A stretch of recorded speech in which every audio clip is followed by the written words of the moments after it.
Special meeting of the Municipal Building Commission. The good news is we don't have to do any roll call votes. And for the record, all commission members are here except for Jerry, who found out from his wife this morning that he was going to Fenway Park tonight, so good for him. And not to watch baseball. Paul McCartney. Just to review what we're doing here. There were 4 applicants for the position of doing the feasibility study for the joint public safety building. We decided at our meeting last week that we would interview all 4 of them. You each have a score sheet that you can rank each of the 4 based on their presentation.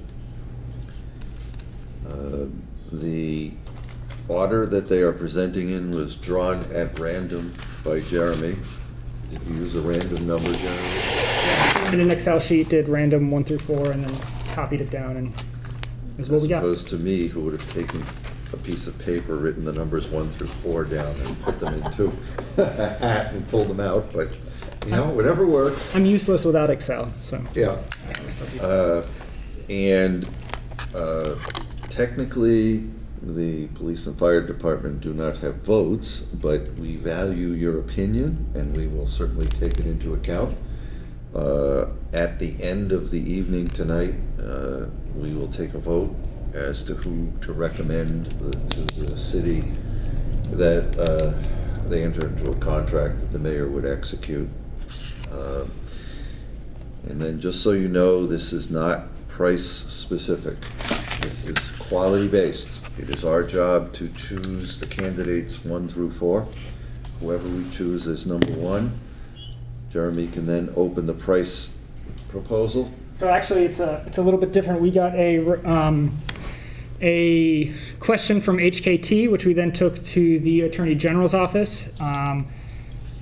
None of these folks submitted a non-price proposal. Right. So once we select somebody, we go into price negotiations with that firm.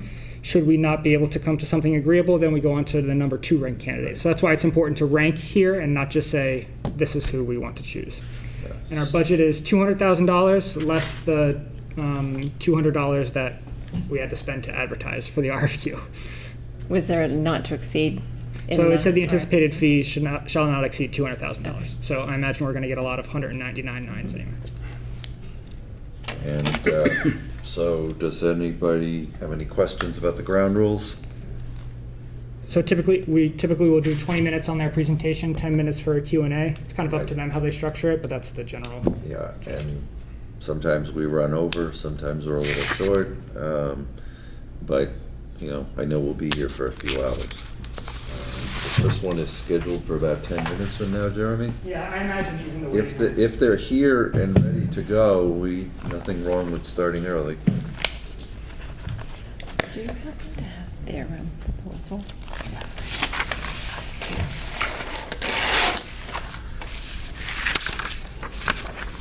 So he's not yet in the waiting. For anybody, I've seen people walking around, see if the rest of his team is here. Jack, was everyone planning to be in person?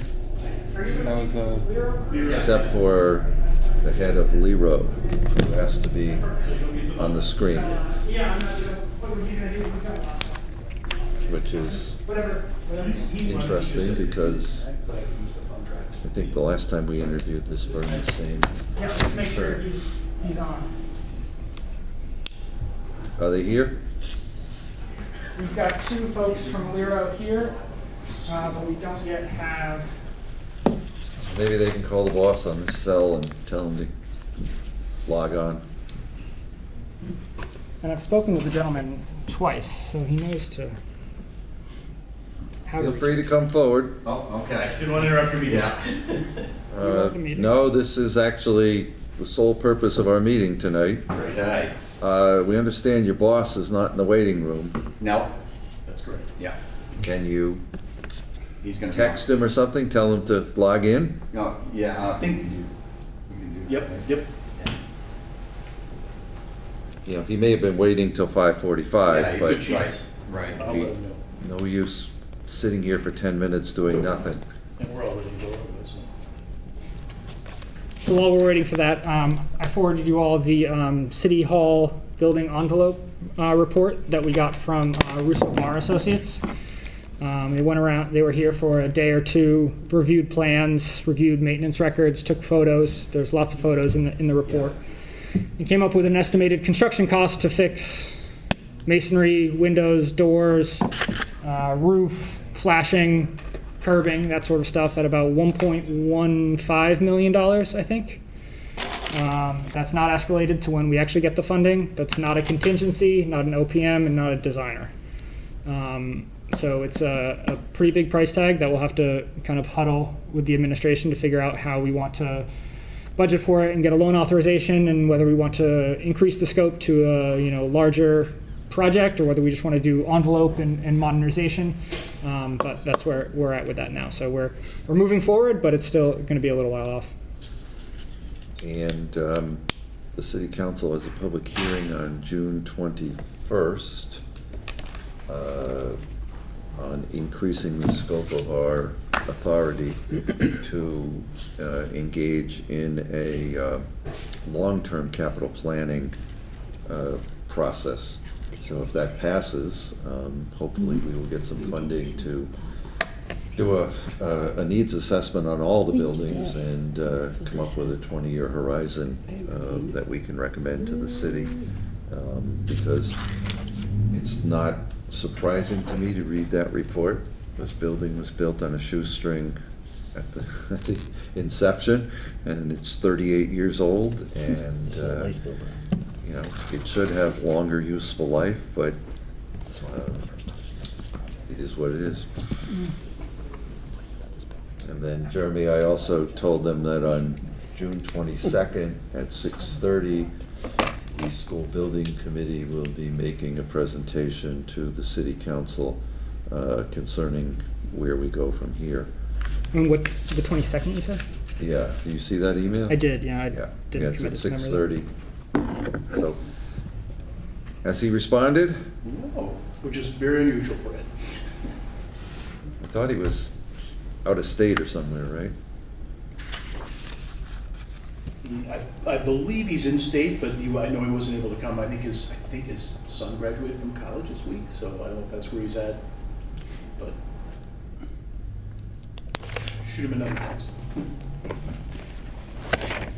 Well, do you want to start? We could absolutely start. Yeah. Okay, and then If he catches up with us, then I'll plug him in. I guess, as they say at the NFL draft, Lero is on the clock. All right, thank you. Thank you very much. So introduce yourselves. Yeah, sure, we'll give that a shot. Yeah. You bet.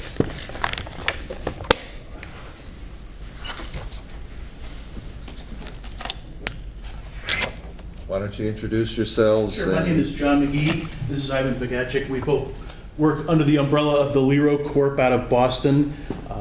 Our firm is an architectural design and engineering company that designs all kinds of municipal facilities, obviously included under the public safety.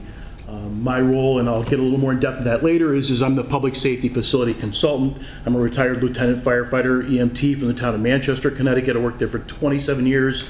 I was also an E911 dispatcher for a number of years prior to that. With me is Ivan Bagachik. Ivan's our telecommunications 911 consultant and expert, particularly in the IT and IS end of it, the technical end, and he'll also speak later when we get to our slides. So, Our most basic question to Yes. you is, why you as opposed to the other three? Absolutely, absolutely. So hopefully you can help us understand I'll that. dive right into that. Thank you. So our firm is looking to do, we have done many different public safety facilities, fire, police, some combined, some separate, and 911 centers throughout New England. Massachusetts is where the prime part of our work is. You can see on the bottom is that's actually the West Hampton, Massachusetts. That's actually an almost completed project right now. Small town, but they needed to come up with a combined public safety facility, and we designed them this well under budget, on time, very cost effective. We ended up putting in a second floor that offered them a lot of shell space to add on in the future. Obviously, when you're building facilities like this, any municipal facility, you're looking for something that's got to last you probably at least 50 years, if I throw that out as a number. We're thinking 100. We'll do it for you. Inflation. Yeah, right, exactly. Well, I did do a lot of research, so I know the history of the fire and police stations, and I know that they're each getting close to that age, if not over. So, so you've done well in the first round. We'll see how we do now. But we come up with all kinds of different configurations. Our strengths are that we have all the team in place. So everybody through Lero is out of the Boston or the Boston area. We're all right here. We come to the site and work. We're hands-on, very knowledgeable about this. We also have a partner that we work with that does public safety facility studies as well as operational studies for police and fire. Their name is Dynamics Corp. Based out of Florida, but they're pretty much a national firm that does work all over the place. They would be the branch that we lean on the most to do the initial feasibility study for the operational part of it. I would be involved in that. I'm kind of the in-between guy of all this. So we also would start our design work at that point, look for some locations. The one thing I probably don't know through all my research is whether or not you have locations picked out already. I've done a lot of looking around town. I had a couple sites I looked at, and it looks already like they're doing work across the street since the last time I was here. So We are Stand at the podium so the camera. absolutely. Sorry, Jim. we are committed to nothing except building a facility that will serve the city well for a long period of time. Excellent, excellent. So that's what we're looking at. Oh, there's Ed right now. So this is Ed DeSalvio. He is our Senior Vice President. He does the engineering, project management, and coordinates with the design team as well as the different factors that I've talked about already. And I'll let you get us started here. I did a few introductions, and I'll turn it over to you for a start here. Great. Well, we're still waiting for a few people to join. We got a few more calling in. Do you think we could go ahead and move forward with the presentation part, and we'll just catch up with them when they get here? We could start with your part, and That'd be there's a couple other speakers that will be logging in. Thank you. That would be great. Ivan is here as well. Okay, great. Well, yeah, I'll get going then, but it sounds like we're anxious to get started. So wanted to thank you for inviting us to the interview tonight. As John mentioned, I'm Ed DeSalvio, Vice President of the Lero Group. I'll be the project manager. I'm also the lead structural engineer on the project. And I would like to share the screen, if I could. Go ahead.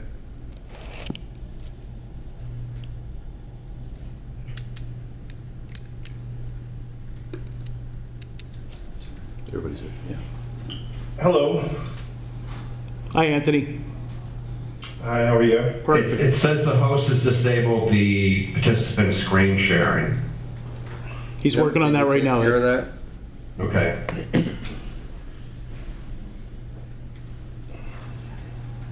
You should be good.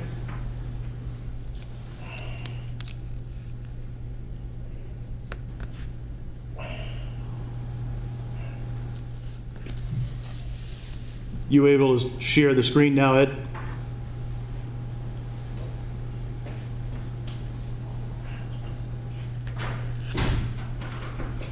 Let me know if you can see the Yep. PowerPoint. Yes, we can.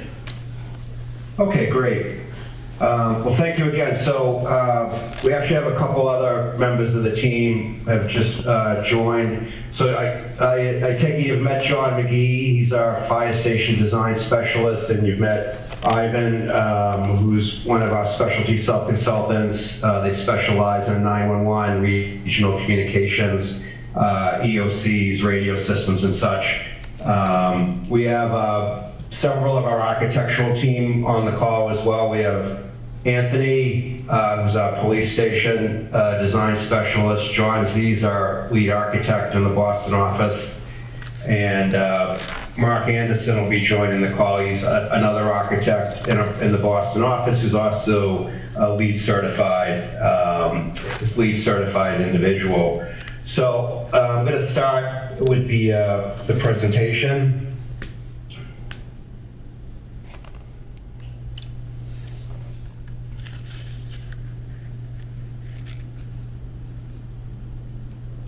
So a few quick things. I'm sure you read the proposal. It spoke about Lero. We are a full-service AE firm and construction management firm. We've been in the New England market for over 36 years. We have offices in Boston and Hopkinton. We have 45 professionals, architects, and multidisciplinary engineers and other specialists in the Boston office, with additional resources in the Northeast. We actually have in our Northeast offices a total of 950 staff, all available to assist with this project. The public sector is our core client sector. It's a market we really enjoy, and we have a focus with the public safety facilities, as we'll talk about in a few more minutes. So some of our differentiators with our team, we don't provide cookie cutter designs.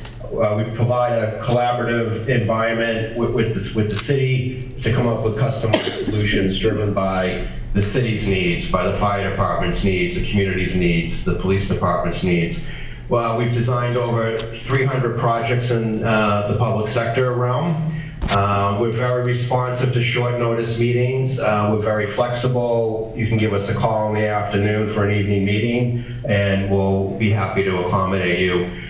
We don't do any bait and switch. The folks you see on this call today and the folks that are listed in the proposal are the folks that will work on this job. We don't pan off an assignment to lower level staff. I understand that your schedule is 270 calendar days based on the RFP. That's easily met. We feel we can probably shave some time off of that for you if you'd like. I'd also like to mention our company has designed over 55 public safety projects in the Northeast, and the team as a whole, you may have noticed in the proposal, has designed many public safety facilities throughout the country. And quickly on the team profile, again, I'm at DeSalvio. John Z is on the call, lead architect. Anthony is on the call, is our police station specialist. John McGee is in the room with you. Mark Anderson, if he's not on the call, he'll be joining the call. He's another architect who'll be on this project, providing energy efficiency and lead. And Ivan is with Ross and Bruzini, our centralized dispatch specialist. We also have Dynamics public safety consultants on the team. They specialize in emergency services designs, and they'll be doing the response time and coverage analysis. And we have a slide just showing an example of their work in the presentation. So with that, I'm going to turn it over to John McGee to talk about some of our public safety projects. Thank you, Ed. Yeah, I had already touched on West Hampton. We just discussed that since it was on the first slide. And as I said, it is currently under construction. It was a very cost-effective project, saved a lot of money for the city, the town of West Hampton. We came in under what their expected budget was, which was a huge plus for us. It's a pre-engineered wood truss metal exterior building. And again, we met all their size needs, facility needs, and then actually even gave them a little extra with the second floor shell space that they're going to grow into as the town grows. Can you go to the next slide, please, Ed? Thank you. This is Linfield, Mass. This project was also a feasibility study. This was for the police and fire within Linfield, as well as emergency management. They looked at a number of different sites and concepts. At one point, we're looking just staying in the town hall itself, which is that structure you see there with the fire headquarters as part of it and police headquarters. And then we looked at another site. So we looked at several different options, worked together both collaboratively with the fire department and police department chiefs, the town leadership, the communities had input, and we came up with another site and another building design after kind of piecing the others out. So this one also came in as under our budget, actually.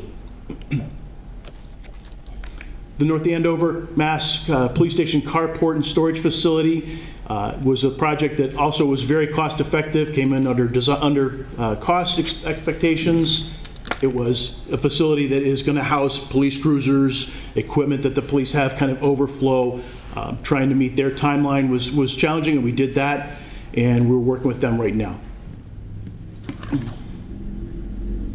Salisbury, Mass. was a fire station. It's their only fire station in the town of Salisbury, and it is quite old at this point, needs a lot of updates. We looked in, did a study, and reviewed all the ADA needs, compliance needs, code needs, as well as some growth features for the town. It's still a project that's in the works. The town has been applying for some grants, and we've been working with them on that, trying to get that all pieced together. So the project hasn't moved forward yet, but they have the feasibility study completed. Next. Hkt, Mass. This was started out as a feasibility study, ended up being a feasibility study with design. They were looking for a combined facility. They were big on getting community involvement. They really wanted community space within whatever facility they built. So what we came up with was not only a pretty full-scale, like headquarters-style fire station, but a police substation, as well as several community spaces that were community maker spaces that involved things as fun as, like, they did pottery, computer technology classes. This has not moved forward, but they have the feasibility. We found some property for them. The property got bought out underneath them, and they're looking to find some other property at this point within the town of Hopkinton. Next slide, please. And this is the last one that we've doing work with the city of Somerville, Mass. In this project, this is actually an existing fire station that we're adding a storage facility to the back to store reserve apparatus and equipment, strictly fire. This was the city's big on the NZE goals, so we met all their energy efficiency needs and wants. This project has not moved forward yet, but we've gotten designs on the table for them. Next slide, please.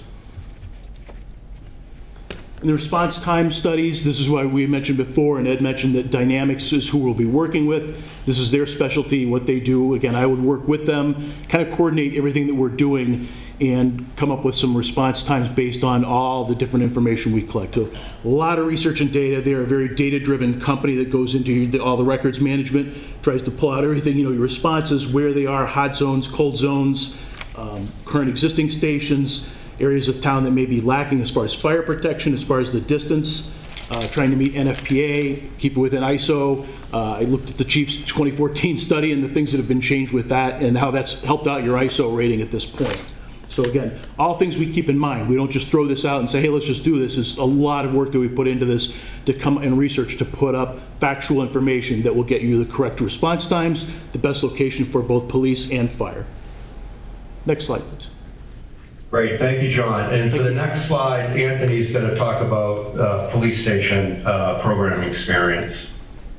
Yes, thank you. Good evening. So Nassau County had hired Lero to evaluate several precincts that needed renovations based on a program that we worked with the Nassau County Public Works Department. There was a member from that department that was working with us to go into existing policing commands and work with chiefs to understand how their facilities worked, what they needed to operate a police department for local areas in Nassau. So that's when we met with them, we brought the program in based on all their needs and concerns. First one was the first police precinct. That became a prototype for the 4th and 7th. And the one you're seeing now is the 8th precinct. This one was the out-of-the-box one. This one, the police department needed to add different facilities, FBI and other police department agencies. They needed to fulfill it, so we worked to add that program, working with the space that was provided. I also work for the NYPD. I have a 5-year term contract with them where we basically facilitate all their existing spaces similar to what we just explained here. We go in, we walk through the sites, we look at the needs and concerns and the upgrades they need for each precinct throughout the New York City 5 boroughs. And we work with One People East Plaza to work with their facilities department to come up with a program, a schedule, a timeline, a budget to get the project into a construction phase. And we work from all those phases all the way up to CA phase to get the project completed. That's where my experience comes in working with the police department. Great, thank you, Anthony.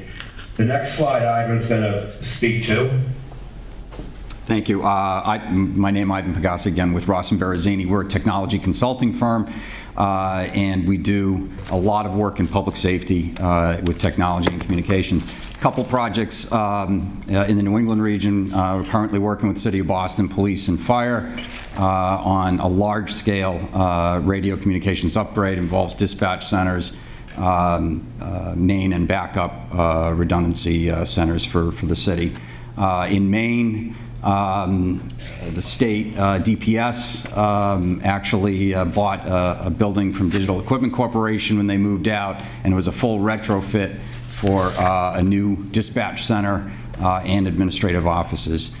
We're currently actually working in Bristol County right now for Homeland Security region. Do a lot of work with Baypern and County Fire in the area, and doing work with Fall River and municipalities in the area currently right now. Great. Thank you, Ivan.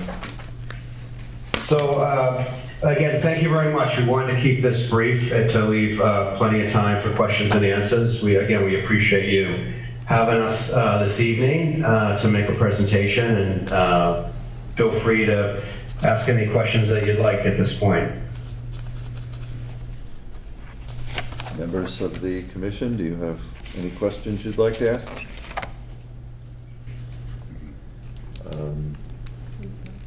Either the chief or the assistant? No, I don't think I have any questions. Okay. I have a question. Sure, go ahead. Have you submitted proposals for projects like this where the fire department and the police department have existed in separate facilities for 100 years and been brought together? And what has been your experience, and perhaps not reflected in the request that you had to solve? Sure, yeah. We have, I would not say that we've done it for 100 years, but we have worked with police departments and fire departments where they have had separate facilities and we've had to bring them in. I can tell you my personal experience with that has been excellent. You can hear all kinds of good and bad stories, and there's strengths and weaknesses to it, but the biggest strengths I think are both not only for the two departments but for the community as a whole. It's trying to put everything in one place so you've got everybody together. We're all public safety. We all do very different but very similar jobs, all in the same. So to get everybody together, that experience, and you've got facilities, within that wellness facilities, decontamination facilities, all things that are very relevant to both departments. And there's still very unique needs of both departments as well. So that's what makes it, you do have to think when you're taking the two facilities, you're going to be building a pretty good sized facility to encompass all the needs, but yet you really are getting your best bang for the buck with everything together and everybody working together. I have no doubt from what I've seen and heard and read that Attleboro's police and fire work extremely well together, day to day, in and out. And I have no doubt that that would work well in a combined public safety facility. One of the things that has been floated is to have a common dispatch. Do you find that to be an enhancement of a facility of this type? Absolutely, yes, I do. Because with the 911 dispatch, it's its own unique animal as well. But again, it's all tied together. One of the things you see, obviously, and I'm sure the chief knows this, there's a lot more regionalization going on of emergency communications. I bet Ivan could probably speak to that even more than I can. But as I see that happening throughout the Northeast and throughout the country, you see it definitely seems to work well. There's always hiccups, there's always things that happen, but again, it's a cost savings, it's a way to get everybody together, put them on the same page, be in the same facility. You're a lot of equipment sharing, and yet even if you still need to do separate functions with that, fire dispatch, police dispatch, and mostly for the most part, most fire departments have the EMS dispatch as part of that as well. They have all the questioning and the different programs that they have that they can use, but it's a lot easier when you're all in the same facility. Even if you're on different headsets and different terminals and different workstations, it's still, if you're right there, it's just a lot easier if things happen. And in this, unfortunately, in our world, things do happen. Stuff happens. Ivan, and that's how we get to it. So. Just to add, just to add to that, City of Lowell, we did some work there, and it's combined dispatch with fire and police, but their operations are different. Okay, fire has personal accountability. So their operations are different, and they need to operate separately. And what John indicated, where you get the most bang for the buck is you're sharing all that back room technology. You're sharing those pieces of equipment, so you're not procuring double the amount, so that both police and fire can share that, but dispatch-wise, they can operate with their own dispatchers, because again, their operations are not exactly the same in you know, how they dispatch and how they operate when they get on scene, et cetera, et cetera. Can I ask a question regarding the location is dictated pretty much based on the response times specifically for the fire and EMS, correct? Right, that plays a big piece into it. That's the NFPA right, standards. NFPA and ISO both. Those are key to your distance to your time for your responses, location. Again, fire and EMS is the biggest part of it. Not the police doesn't have some, you know, Right. skin in the game as well, but it's obviously a big deal for the fire department to know where to do it, which is why we have a whole partner that we work with, Dynamics Corporation Group, that does that type of study to make sure that we're putting it in the right place. Finding sites is also the trick, Yeah. you know, and that's something we specialize in as well. We have done that. We did that both in Linfield and Hopkinton. And there's a lot of work to it, a lot of research. Some of it is very specific to the data that goes into it, and some of it is as much, you know, hey, listen, this is the best site. We've looked at all these sites. You can pull maps out. You can do circles and all kinds of stuff, just like you would for your ISO ratings. So your distance is key, very key to your fire and EMS. So is there state limitations? I'm sorry, say it again. Is there a state of Massachusetts limitations for how the response time? I don't believe so. So it's only guidelines, it's not? Correct. It's the NFPA, and as John alluded to, our specialty sub-consultant, Dynamics, specialize in this, but it's NFPA 1710. Yeah. And their guidelines is to have the first vehicle arrive on scene within 4 minutes, and then the other vehicles to arrive in less than 8 minutes to a site. So it's part of the whole planning process. In the study, they use GIS, they do other modeling. One of our slides was a sample of one of their maps showing the 4-minute and 8-minute travel distances from different stations to different sites. So that there are those guidelines, the 4 and 8-minute guidelines. Yeah, thank you. Jack, can I just add something on that? Calling them guidelines is actually an understatement. It's an NFPA standard. It's a technical consensus standard, which means that if a municipality makes a choice to not do it, massive liability. It's not. It's really not just a guideline. That makes sense. It's the standard. Yeah. So it's a national standard all over the place, and it can actually you can move a headquarters someplace, but based on the study, the other districts can make up the difference. So it's a really comprehensive analysis that goes into, you know, as an example, if it takes us a minute longer to get someplace from headquarters, but we get to 5 other places 2 minutes faster, when they look at all of that data, that may come out and be more effective use of the resources. So it can be complicated. Now, what about, like, if you keep the remotes, you know? But like you have to keep the stations. I mean, all the stations stay. But the difference is, like, if headquarters is a minute north, then the people that are accustomed to us getting to their houses in 3 minutes might be 4 or 5 minutes.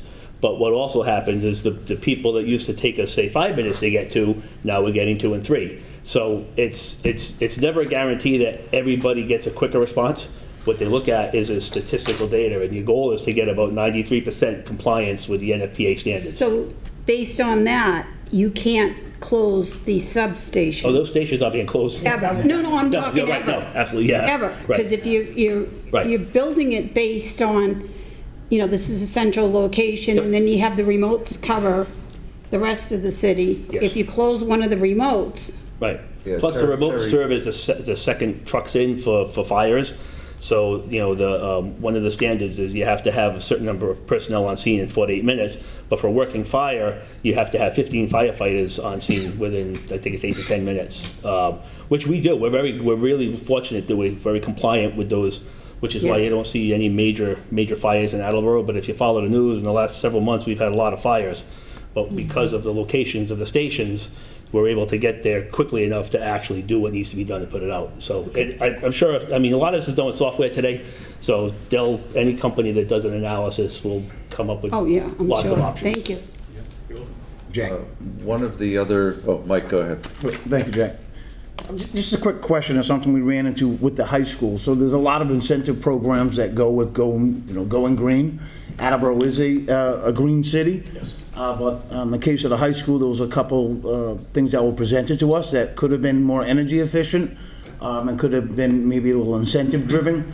But at the end of the day, the opening cost of that, or the overall cost of that, in our eyes, didn't meet justification. So have you guys ran into that in any of the buildings that you've built? And what were the effects of that?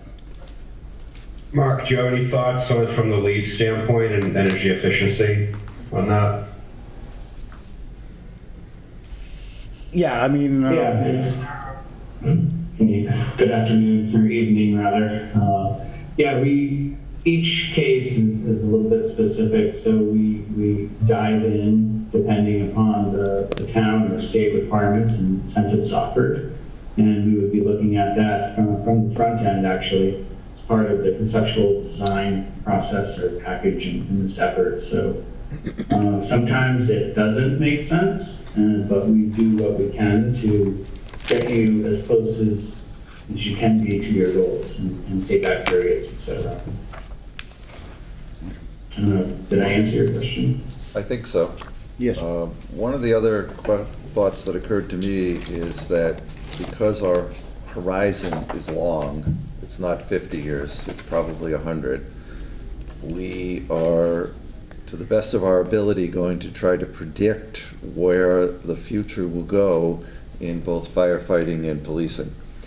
Do you have experience in assessing where those public safety facilities will be in 25 years or 50 years, understanding that it's a prediction? Correct. And there's all kinds of predictions that have to go into it. That's one of the things that we work in most of the part with Dynamics Corp and Group for their input on that. Again, as somebody mentioned, it's very data driven. It's computer, it's GIS models, it's all kinds of information like that. I'm sorry. So that kind of information is all collected that way. As far as where it's grown, that's also part of their role, and we have done that in the past. We did that with Hopkinton and to some degree to Linfield, more so Hopkinton, Mass. We had to look out and see where's their growth. Where's the future? We're using predictions from the state, from county region boards and government councils, and trying to find out where's the growth both residentially, commercially, what's that going to change as far as the prediction of police and fire and emergency services delivery models. So yes, that all has to play into it. Obviously harder to predict that than it is to say where we're at now and even to predict out 5, 10, 15, 20 years, but to say 100 years, it's going to be pretty difficult. You can work within the confines of the city of Attleboro's, growth and where you're probably or likely going, and that's what we're going to work towards.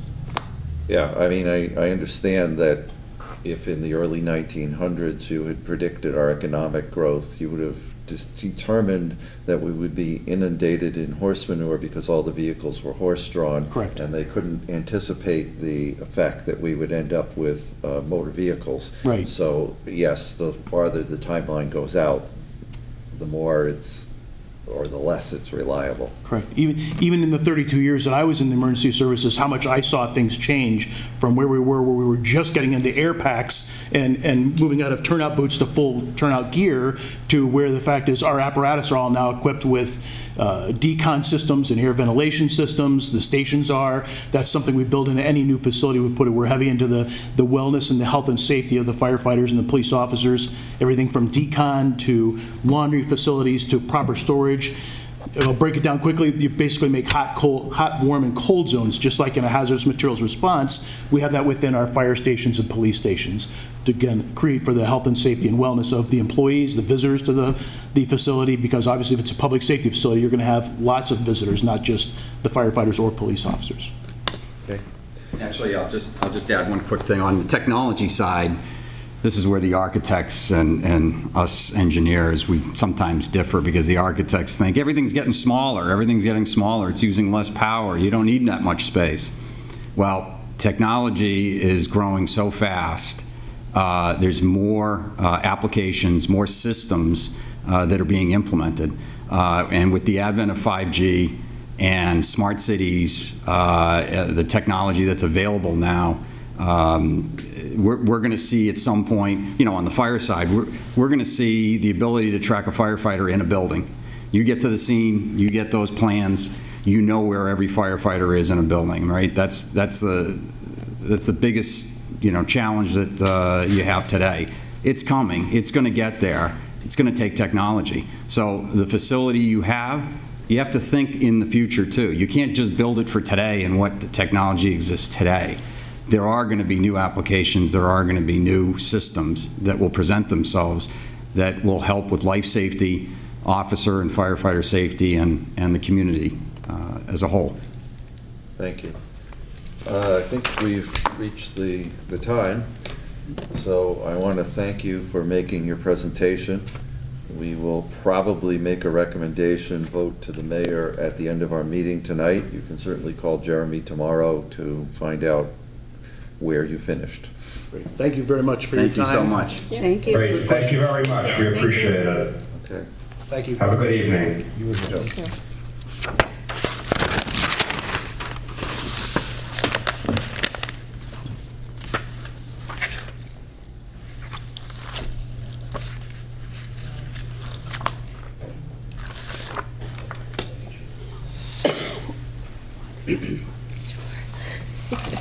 Second is Tecton, or do you think they're here, Jeremy? I imagine they are.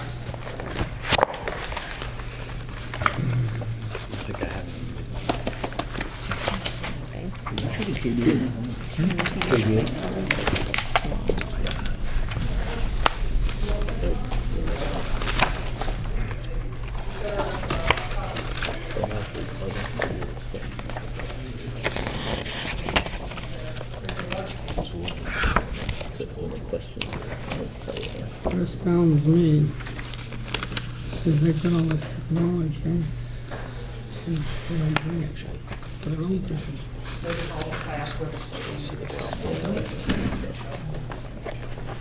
Okay. And then if you have a PowerPoint. At the high school, when they did the high school.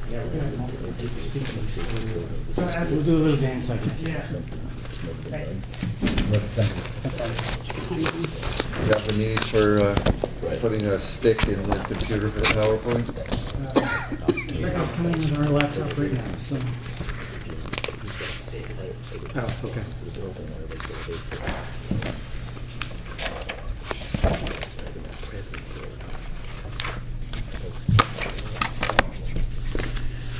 So are you ready to begin, or are we waiting for? I'm just waiting for two people to join us here. Okay. People think twice. Jeremy? Rebecca's had a little foot injury, so she's moving slowly. Oh, is it on your laptop, not on a stick? I have it on a USB. Is that easy? Yeah, we've got our computer right there.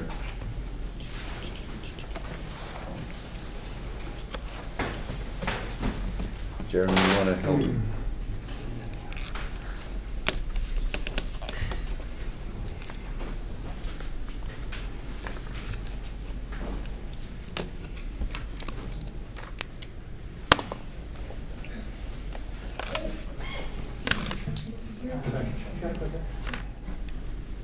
Yeah, so again, please, because this is being televised, we'd like you to use the podium with the microphone, and you are on the clock. So as I've said to the other applicants, the most basic question is why you and not the others? But you've got about 20 minutes to answer that question. We usually try to reserve about 10 minutes for questions, Okay. but we're flexible. So, go ahead. All right. Good evening. My name is Jeff McElravy. I'm a principal with Hkt Architects, and it's our pleasure to be with you tonight. I'm going to let everybody give their own brief introduction here, but I'll start with, I've been doing public safety facilities now for the past 35 years. I'm sure you saw the long resume of work that I've done up and down the East Coast and all the way out as far as Ohio. But with me tonight, I'm going to go right to Dennis. Dennis, why don't you step up? Dennis Ross with H2M Architects and Engineers. I'm Director of the Emergency Service Market. I've been doing it longer than Jeff. I've been 45 years. and just returned from the NFPA convention, where I've been appointed to the AEBO Executive Committee, which is Architects, Engineers, Building Officials. So I get to set agenda. Also, as part of NFPA, I'm on the 1585 committee and head of facilities for that committee for firefighter occupational health and wellness. Rebecca Hopkins, I'm an associate with Hkt Architects. I've had the pleasure of working with Jeff and Matt very closely over the last decade, working on a number of public safety projects today, so I'm happy to be here. Matt Salad with Hkt Architects, also an associate with the firm and project architect on this project. Also carry an MCPPO designation, so very well versed in the procurement process for 149 and 149A. Happy to be here. Thank you. Good evening. Kevin McGarry. I'm a project manager with Fuss & O'Neill. I'm a site civil engineer by trade. I've also had the pleasure of working with this public safety team for several years. In addition to site civil, Fuss & O'Neill does geotech, traffic, and environmental and hazmat for all these projects, as well as landscape architecture. Along with Matt, I'm also MCPPO certified. We'll talk about that a little more later. Thank you. And last but not least, I'm Brad Park from Consulting Engineering Services, CES. I'm supporting Jeff and the team with mechanical, electrical, plumbing design for the project. And, similar to Kevin, the vast majority of the work I do is directly with, this team on public safety buildings. And the reason everybody gets to say that about the experience with us is because I'm a very firm believer that we build a better team, we build better communication, and we level expectations by working together frequently over projects. I don't have to explain to Kevin or to Brad, what my expectations are, because we've done it lots of times together. And so now we've built a really collaborative team that brings a lot to the equation. So there's plenty of experience in the proposal, but this team has worked on over 500 public safety projects, and we've been collaborating together for 15 years. And one important part is, that both H2M and Hkt Architects are perfectly capable of designing police or fire or regional dispatch. But this partnership is a really strong bond that we made a long time ago, and that partnership really brings a lot of strength to our team overall. And just to point out that we have some similar experience with larger communities. We have some ongoing right now over in Westfield, Massachusetts. Dennis did this beautiful fire station down in Norwalk, Connecticut, and then some years ago in a much bigger community down in Norfolk, Virginia. That's a third precinct facility at 45,000 square feet. Really interesting project. My first. We were aiming for LEED Silver. We accidentally got LEED Gold. First LEED project. So a little bit about our strategy. Wanted to make sure that we touched on an understanding of all of the scope items that are included in this process. So once we get the project kicked off, there are three things that we want to focus on simultaneously. That's site selection component. We need to understand what are those options and how do we go through that process of helping select the right one for your project. Programming, there's a lot of pieces that we need programming information on, not just the police, the fire, the EOC, but understanding regional dispatch and the regional lockup so that we can go on and do the feasibility to figure out what's going to make sense and is it going to be cost effective not only today but in the long run to consider doing a regional facility. And of course we also believe in engaging stakeholders right away. There's a lot of voices in the community out there that are going to have something to say about this project as we go through the study and as you go through the construction or the design and construction of the project. We believe in getting those communications open right away. That breaks down into going through all the various criteria for evaluation, establishing the cost effectiveness, and that ultimately boils down to validating site options and then validating the total program, which leads us into conceptual design. And of course, I put 3 in there. That's not a limit. That's just to represent that we understand that you'll be looking at multiple conceptual design solutions, and then from each conceptual design solution, you need to produce an implementation plan because you need to understand phasing, if there's off-site work that needs to be done to facilitate it, if there's temporary facilities. All of those things need to be figured out before you go into the cost estimating and the exercise of producing the full project budget. And we do believe in producing full project budgets, not just doing an estimate of the hard costs, but looking at all of the costs associated with the entire project. Once you have that for all the site options, the design options, then you can feed that into a decision matrix. The criteria of that decision matrix will come out of the dialogue that we have with all of you and with the departments, as well as with those stakeholders, and that will ultimately lead us to the recommendation that becomes the key result of the report at the end of the day. And then from there on, it's next steps to moving towards the project. This is me. One of the key things we start off with right away is making sure that we understand the values of the departments and the community. We're looking for overlap.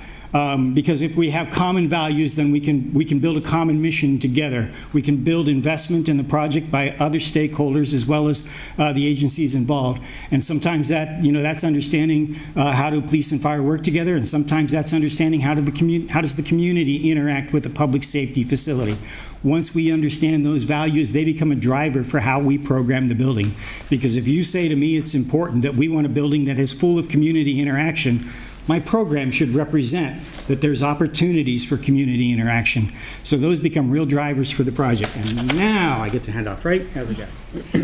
So we just wanted to touch on very quickly some of the engagement with those stakeholders and what that might look like. Initially, some of the first sessions are visioning sessions. These can be one-on-one sessions, they can be combination sessions. We want to meet with each group that is identified in conjunction with the city to really discuss what they feel is driving the project, what they feel the greatest need is, and again, looking for alignment with what the departments feel the priorities should be. A lot of this comes down to data and dialogue. There has to be a feedback loop on what we heard and what we're capable of implementing. And that's really where the decision matrix and the evaluation comes into play.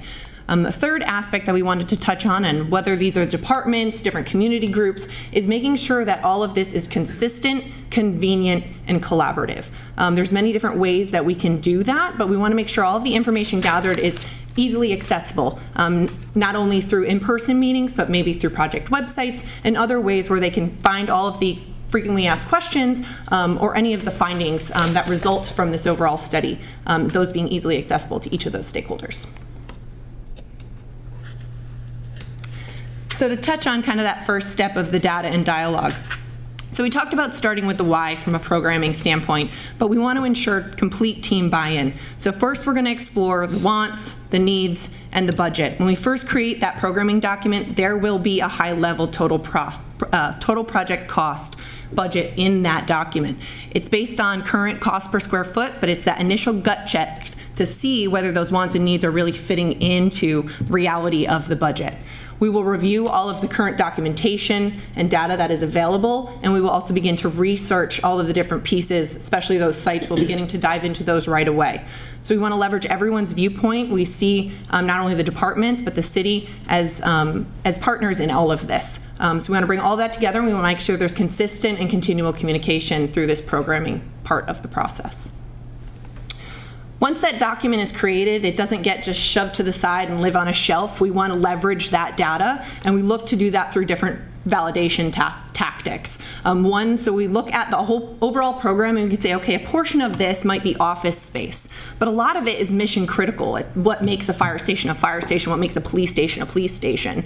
A cell size is a cell size. We can't make that much smaller. So we want to understand all of the different breakdowns of square footage and making sure that you're getting the best bang for your buck. And there's a lot of different ways we can do that. One example for mission critical space is looking at growth and flexibility versus adaptability. Locker rooms is a great example of that. How do we allow for the change ratios in gender or sex without overbuilding both locker rooms? So you're paying for all of this extra square footage when in reality we can just build in some flexibility to kind of those changing ratios. From a building anatomy standpoint, corridors are something that have to happen to connect all of these spaces, but there are creative ways where we can embed program into that corridor space so you don't have redundant circulation. Again, making sure that you're getting the most usable square footage out of that program. And to Jeff's point earlier, if community spaces, social service spaces are incorporated into the overall public safety facilities, what do those look like? Listening to the community on their feedback and input on what they would like to see, and then also representing that in a way that everyone can understand. Site selection is a very important part of the process. You know, Jeff had the slide up where sort of the programming and the site selection definitely go in parallel. One of the advantages our team has is we've done a lot of projects and looked at site selection. So Massachusetts has a lot of really great publicly available information. We can look at sites on MassGIS, do test fits, but the other important component is getting to know what's important to the city. So what are your infrastructure challenges? Can we go meet with your DPW, meet with your engineering departments, understand where do you have capacity issues?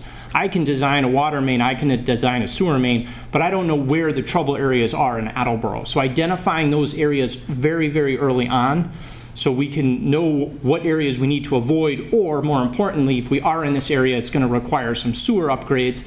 Like Jeff said, those are those total project costs. Public safety, also, it's very important to look at traffic. So response times. We have a lot of experience incorporating emergency signals into our projects. We did a project in Lexington where we did a temporary fire station. We gave them a temporary emergency signal, and we improved line of sight for Opticon detection all the way down the road to improve their response times. So just building on that final piece, so really that would determine whether the site is valid or not. But there's always that unique criteria, which Kevin touched on, that really will help guide the actual selection. So what might that look like? This is another community that we're working with currently that is a public safety, combined public safety. It has police, fire, emergency management, and a regional dispatch center.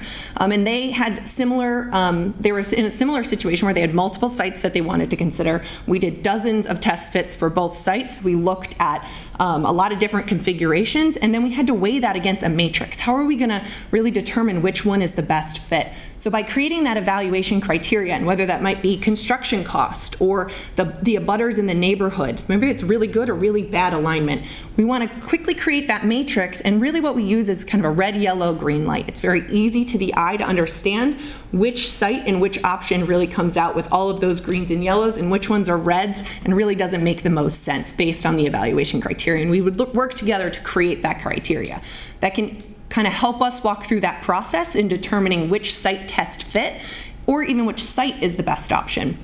So this just zooms in a little bit on this project in particular. It is on the site of their existing highway department. There is an existing substation on site, so we were balancing continued operations as well as new construction and a two-phase project.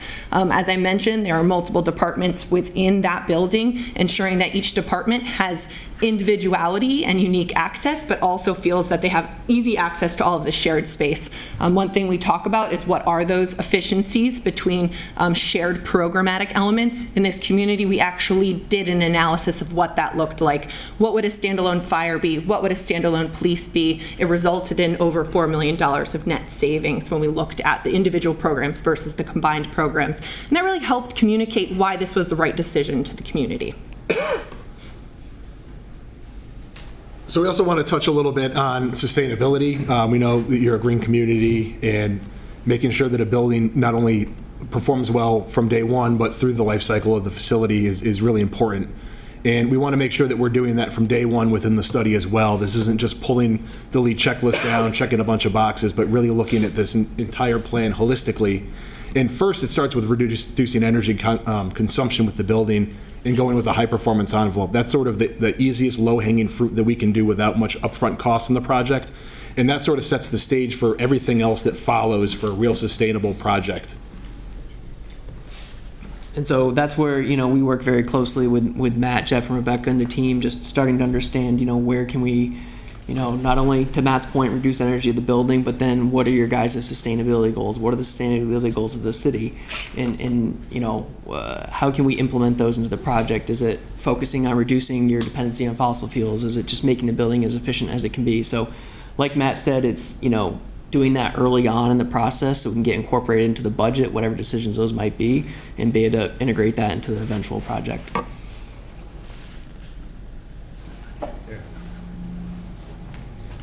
Thank you. Just a quick word on the healthy indoor environments.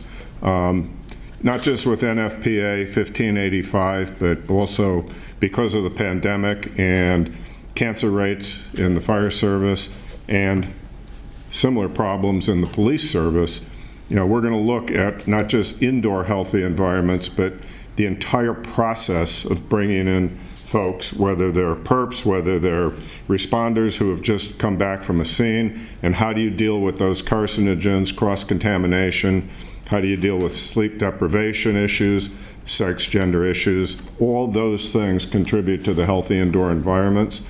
And in basic, the environment of the entire complex. So it's not just firefighters and cross-contamination. It's now everybody. So one example of where we were able to put a lot of real sustainable practices was on a phased public safety project where in Lexington, where we did the fire headquarters, which was just completed a little over a year and a half ago. They have some very stringent and specific guidelines for sustainability within that town, as well as both of these buildings being located within the Battle Green district, so a very historic district as well. This project, the fire station was legal, certifiable. We had no fossil fuels burning on site except for the backup diesel generator and the gas range. Can't get rid of that. We also planned for the building to accommodate for climate change, so we modeled it as if it was in Lexington, Massachusetts, but also Baltimore to adapt for an understanding of how the building would perform 20 years from now. It's a full electric solar thermal system. It also has a heat pump, all electric radiant flooring system in the apparatus bays, which was the first one ever done in the world.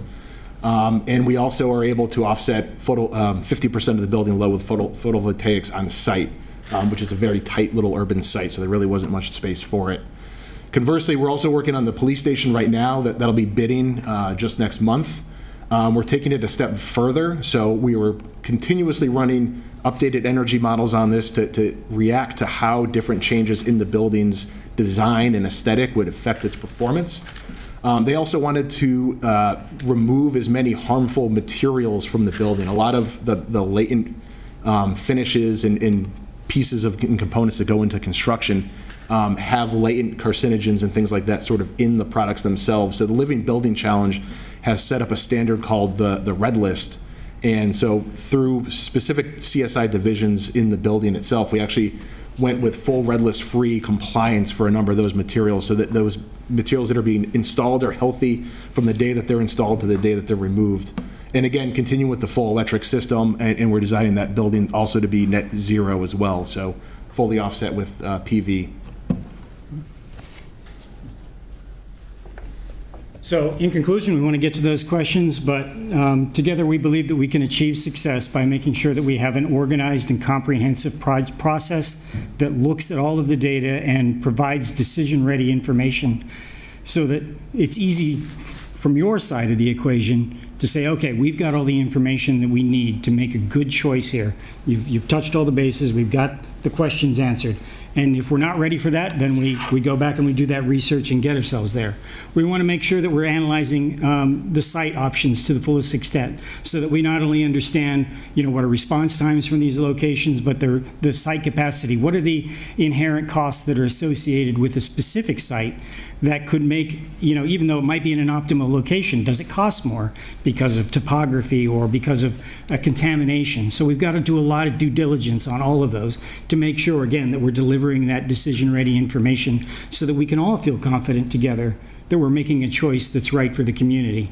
We want to lead that to a result that is a creative and responsible design that really belongs to your community.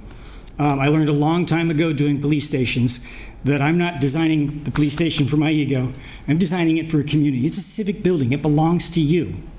And so I need to bring the architecture, I need to bring the design, the functionality to respond to the way that you operate and the way that your community identity defines what your civic buildings should look like. And we also want to make sure that we're reflecting the community identity, not only in terms of the architecture, but also in terms of the voices of the constituents. We just went through in Lexington a conversation about policing that resulted in changes to the police facility program and design.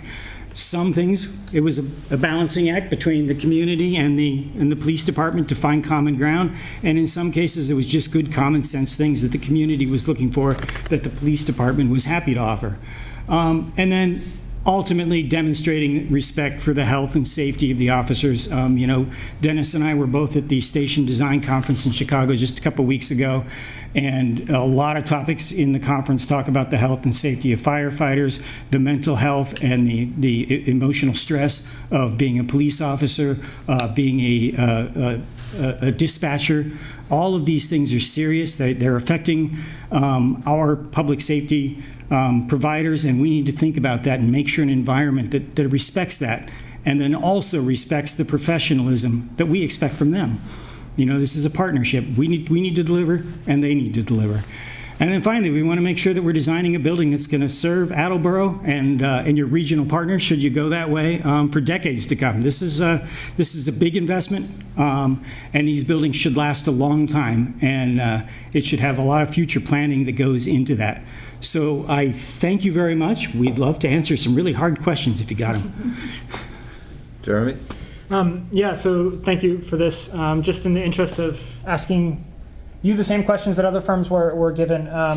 So could you talk a little bit about your experience in taking disparate police and fire operations and combining them into one? And then what are some of the successes or some of the challenges that you've faced in that particular instance, rather than building standalone facilities? That is always a challenge, and that's part of that, that understanding those values and looking for the commonality between the two departments. I have a friend who was the director of public safety in Mankato, Minnesota, so he was police chief and the fire chief. Well, that's a different scenario than when you're dealing with a police department and a fire department that function separately today. And so finding those commonalities, making sure that we're addressing the program needs in a responsible way to both departments, and being respectful of the full-time firefighters that may be living in this building while we're also, bringing in the detainees. That's a real balance, and having serious conversations about that's really important. I'm sure, Dennis, you have something? Yeah, pretty much just to build on that. I mean, let's look at parsing that up in a little bit finer detail, having looked at the fire station. You're still dealing with, for example, genders. Then you're also dealing with ambulance crews versus fire crews who have different types of response. But as Jeff said, you're looking for the commonalities, and as long as the departments, can allow us to look for those, simple things. You can share, obviously, mechanical space, parking space, public areas, meeting rooms, training areas. There's a lot of commonality. What you really have to do, though, is be very careful that you don't infringe on security, all right? So that's where it might get a little dicey, but when we did our Charlton project, same kind of thing. We had a lot of common areas that were easily accessible without breaching any kind of security requirements. And again, both departments were happy to see that, and I think that's the real key. And of course, keeping both departments fully engaged for the entire process. We can't get in a situation where one feels like the other's getting something and they're not. We need to understand each other's programs and how we address those with the building plan. So, does that answer your question? Yes, thank you. That was great. Ed? Yeah, a lot of what happens eventually will depend on the buildings themselves, on the physical plant. What do you see that will be most able to adapt to the changes, the climate changes in civilization, things that are happening? Now, we asked for two buildings to be combined into a complex, not necessarily one building, but a complex. Mm-hmm. What do you think in terms of physical plant, the most adaptable and easy to project into the future would be? What shape would it take? Can I answer that? Yeah. A little bit? And just bearing in mind the fact that our facilities are basically 100 years old, and we're looking at another 100-year timeline. Well, it's interesting you should bring that up. As Jeff mentioned, we were both at Station Design Conference. One of my presentations happened to be on the Fire Station of the Future, 2055, and what would that look like and why? And some of the things that we can project. Clearly, it's happening right now. Obviously, electric apparatus. But besides electric apparatus, what are you really looking at? You're looking at a way firefighters fight fires, answer response calls. So we're looking at drones, how do you deploy them, robotics, all right? As far as security and how the two groups interact, one of the big things we looked at was biometrics, all right? Also, as a result of the pandemic, even though it cost some square footage, we were looking at how do you make a station touchless. For example, when any of you folks go to the airport, you certainly don't push open a door to the public restroom. No, you walk through a maze. Does that require square footage and cost? Yes, it does, but it also reduces a touch point, a very serious touch point. So it's those kind of things. You know, technology, yeah, phones, computers, wiring, wireless, yeah, that's all going to be there. But what is it we can't see that's coming in? For example, I think you're going to see police cars certainly going electric, and I think they're going to probably go hydrogen fuel cell after that pretty quickly. So what do we do in the building? We look at those technologies. We try to plan for them. We talk to these guys to help us with the infrastructure. The last thing we want to do is try to build, you know, conduits this big all through your building for something that might happen 50 years from now. But we want to know that we can do it if we have to, and what's the planning to make it happen without tearing your building apart, but you're actually using it and just organizing it accordingly. Does that answer your question, sir? Pretty well. Thank you. Mike? Yes, thanks, Jack. My question is more like on the site fit test that you were talking about. So you've built hundreds of these facilities, obviously, according to the resume. So I'm sure at some point, somewhere, you went to build a facility and it didn't meet optimal size, or it didn't meet the optimal time that the police or fire needs for a response. So I would like to know what, in that case, adjustment that you made. Did you downsize the building because of not having the optimal space, or did you try to just shoehorn something in somewhere because it made the optimal times, or do you say you need to go back to the drawing board and look for areas that can accommodate both, and we shouldn't be willing to compromise? Decisions about compromise are not mine to make. They're yours to make.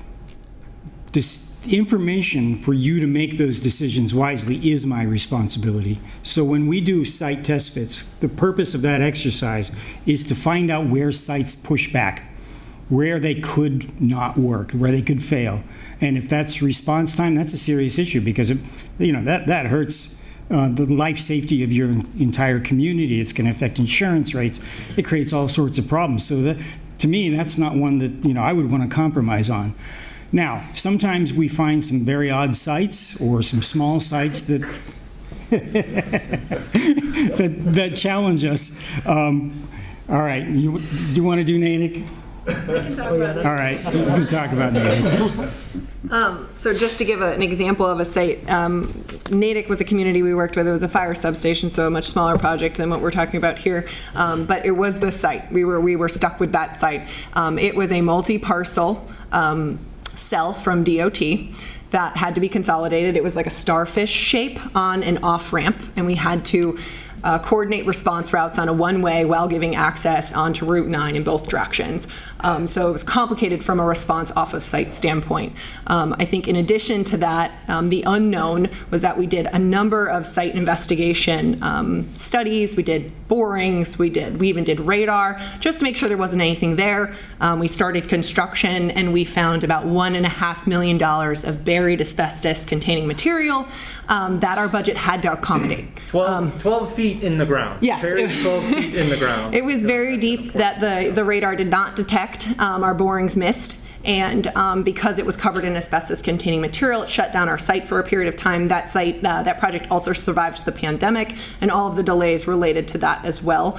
So I think from a site standpoint, we are very well read in sites that have challenges. I think working in New England, it's very rare that we get a nice, beautiful, green, clean, flat site. We're always dealing with topography challenges. We're always dealing with something that's wet most of the time. We're trying to stay out of those buffer zones while all keeping in mind all of the public safety requirements. And I think when you add that police component, you've added so many different groups that need to circulate fluidly on that site. You've got the public who's visiting. Do I know where, is it a clear, definable front entry? Do I know exactly where I'm going? If you have a community training EOC space that's potentially incorporated into the program, how does that work if that EOC were to be enacted? How do you handle press? Fire department, how are you responding from that site? So there's a lot of different pieces to balance, but I think from a site selection standpoint, we're going to want to talk about all of those things at the end of the day. And real quickly, just because you brought it up, on response time analysis, H2M has a GIS group that does that in-house. So we're going to look at NFPA 1710 for engine and ladder response times, both, and ISO, because both groups are looking at response time analysis. So it's more than just overlapping maps. You know, it's really about ladder response, engine response, and getting those times right. So we make sure that works also. And I'll just add real quick, because again, specific to response times, we don't come to the, like Jeff said, it's up to us to provide information. It's up for your community to make the decisions. But we don't just hit the problem and go stop and say, I don't know what to do. This team has been working together so much, we never stay in our own lanes. We're always, I, as the civil engineer, have made architectural suggestions. Most of them not great suggestions, but every once in a while I have a good suggestion. So when we hit an obstruction, okay, we have this site here where we can fit the perfect program, plenty of room, but the response times aren't good. This site is tight, but response times are better.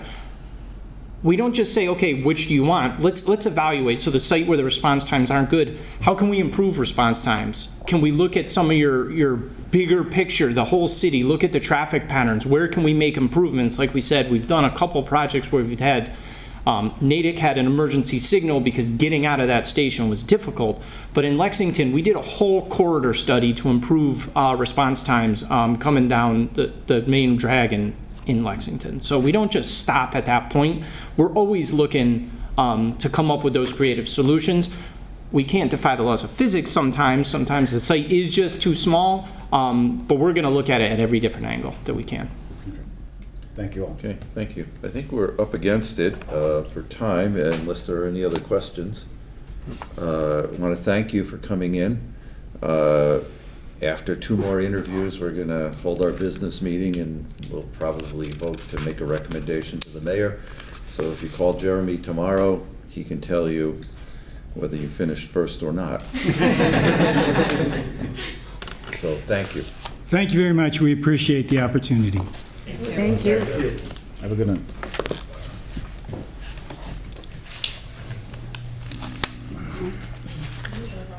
What's that?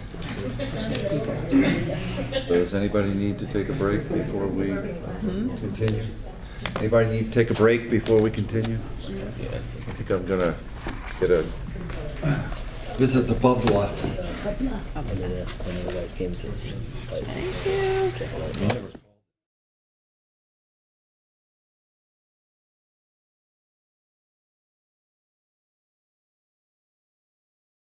When did you send that out?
I think the third candidate is HKT.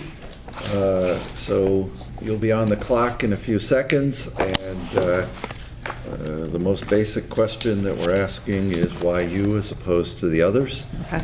So have at it. Okay, thank you. We appreciate you inviting us here to present our qualifications in person. HKT, oh, and I've got my clicker. Hold on, let me. HKT has been in business for more than 45 years, and the majority of our work is in municipalities, although we have had private clients throughout the years.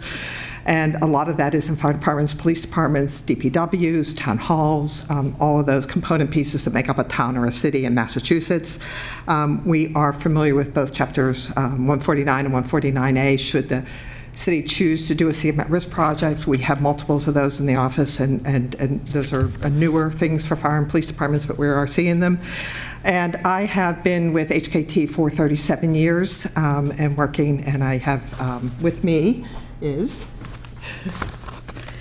I'm Amy Dunlap. I'm another principal at Hkt Architects. I've been there for 21 years. Janet and I have been working on municipal projects that whole time, so we are a good team together. And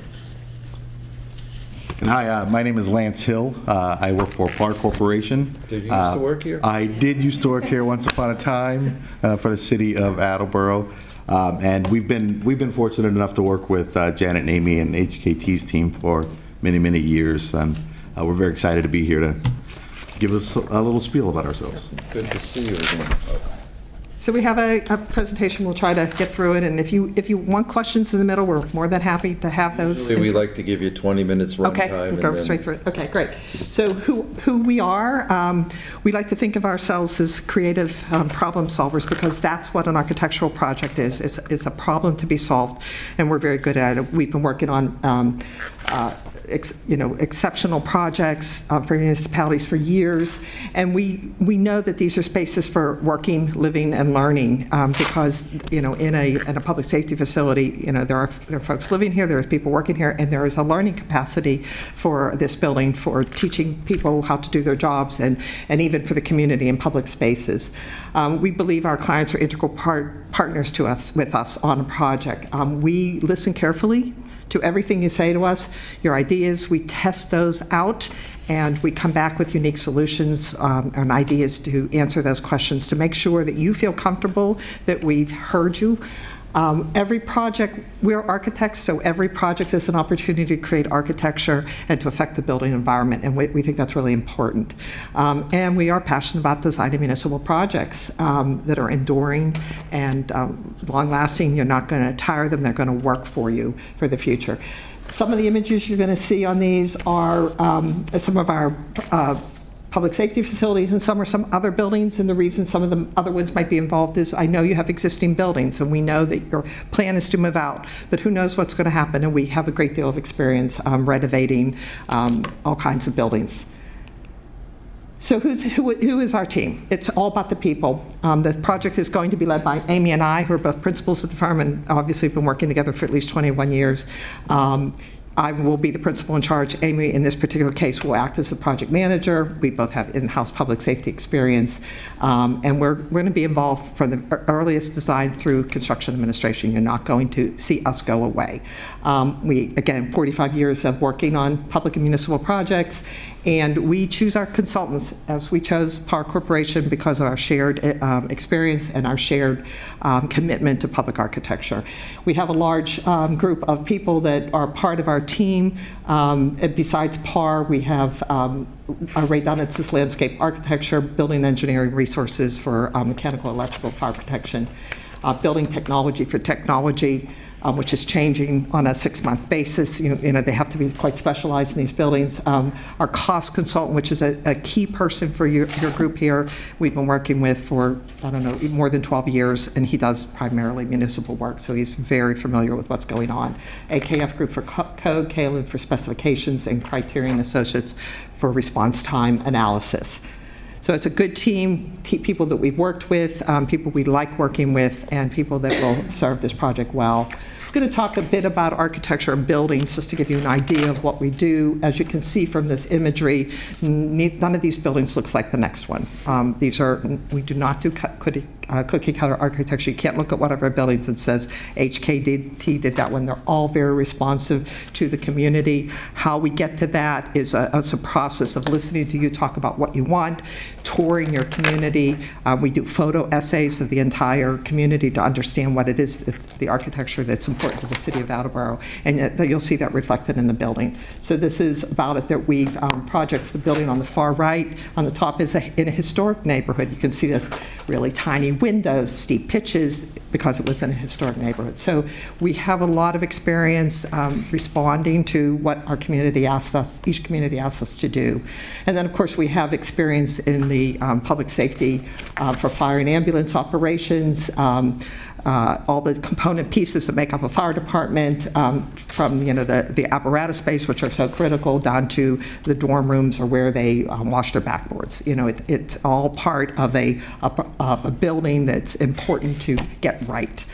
Same thing with police operations, dispatch being a critical space for a department. I know you're looking into possibly combining your dispatch, really an important space to get right, to have large enough. We're working on a public safety facility. When we did the study, they had 7 screens. Now they want 11, on each station. How do we make that happen? So these are very critical spaces that we would be working with you in detail on, showing you what we've done and asking you to tell us about places you've been that you really like how they operate. So that's an important thing to consider.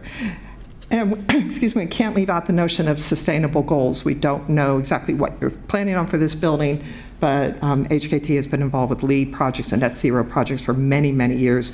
We have done platinum, silver, gold buildings throughout Massachusetts, and net zero buildings are the things that we see most people focusing on right now.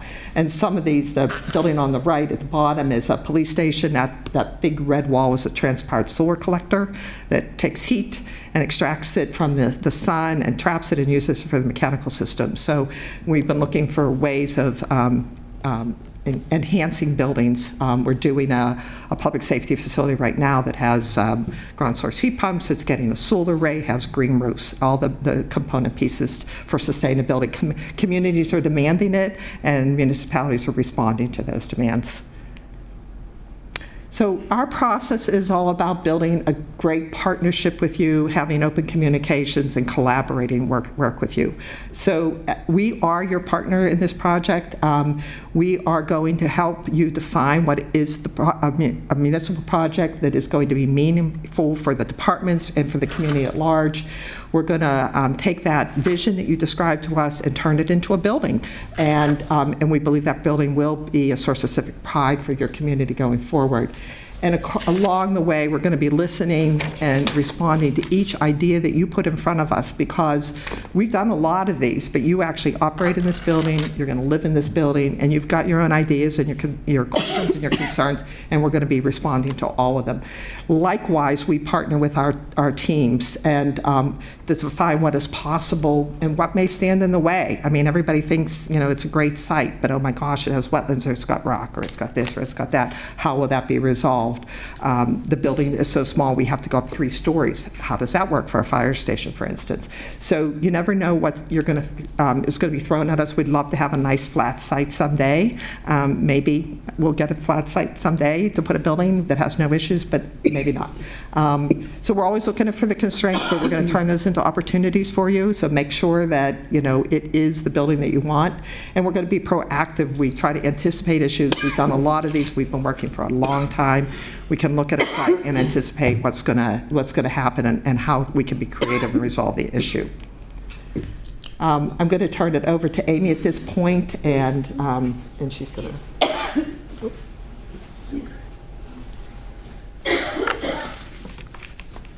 Thanks. So successful partnerships require clear and open communications. We think that's really important. We want to form a partnership with all the communities that we work with you in Attleboro, and we want to make sure we have open communications, and we think that really starts with the project visioning session. This is something we usually do as part of a kickoff meeting, and it goes beyond a simple kickoff meeting where you're talking about schedule and budget, which are of course really important things, but we also want to sort of dive deep into what your goals are and what are your concerns concerns about the project? What keeps you up at night? What are your real desires and hopes and wishes for this building? What's the history? What do you think who do you think is going to really support this project? Who's going to object to this project, and what do you think their objections are going to be? Those are the kinds of things that we want to really deep dive into during this project visioning session, and really learn more about where you want to see this project go. We think all of that will help us then to develop an open process with the public, and we can start talking about at that point how that happens. How do you gain support with the public? And I'll talk about that a little bit more in a couple of minutes. And how will the final design respond to the needs of the police and fire departments? You know, every community is different. We do public safety buildings all over, but and they all have a lot of the same bits and pieces, but operations are always different from town to town. So we want to start to learn about your community and what you need, and start that communication early on. So programming is obviously the first step that we need to undertake here. And as I say, we want to learn about your operations, your unique operations, not just what your wish list is, not that I need, 5 offices and they need to be this square footage. I want to know what you do in those offices. I want to know who meets with you in those offices. I want to know, specifics about your operations that will help us figure out exactly what you need for those spaces. And then at the same time, we're going to be talking about the site and what the needs are for the site. What are the training needs? What are the public needs? How often is the public there? You're going to have a community room. Do you need to have that separated from fire department parking? How do you keep the police cars secure and separate from view? We start to talk about those things. And then from there, we start to explore the plans and do some preliminary options for that, come on to elevation designs. The elevation designs, we often do photo surveys of the town to really get an idea of what the architectural styles are in town, and to get an idea of what you think of those different styles. So we can talk about what the community will support and what the vision is that will be a source of civic pride for the town. And then building system selection, so important, obviously, talking about sustainable goals at that point as well with our engineers, and what makes sense so that it's low maintenance for you moving forward and also meets all of your operation needs. So site selection, I'm going to turn this over to Lance in just a minute, but the one thing I want to say beyond working with PAR and the civil engineers on site selection is talking about response times. And as Janet said, we have Criterion Associates on our team. They do response time analysis for departments all over the country.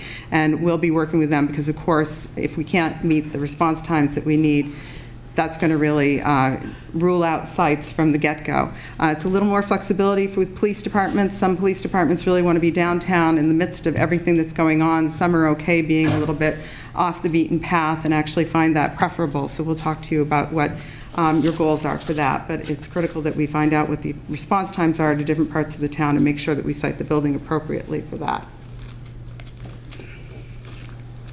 And we typically, at PAR, we support HKT in the site selection process, looking at a number of criteria. We start obviously with the property ownership.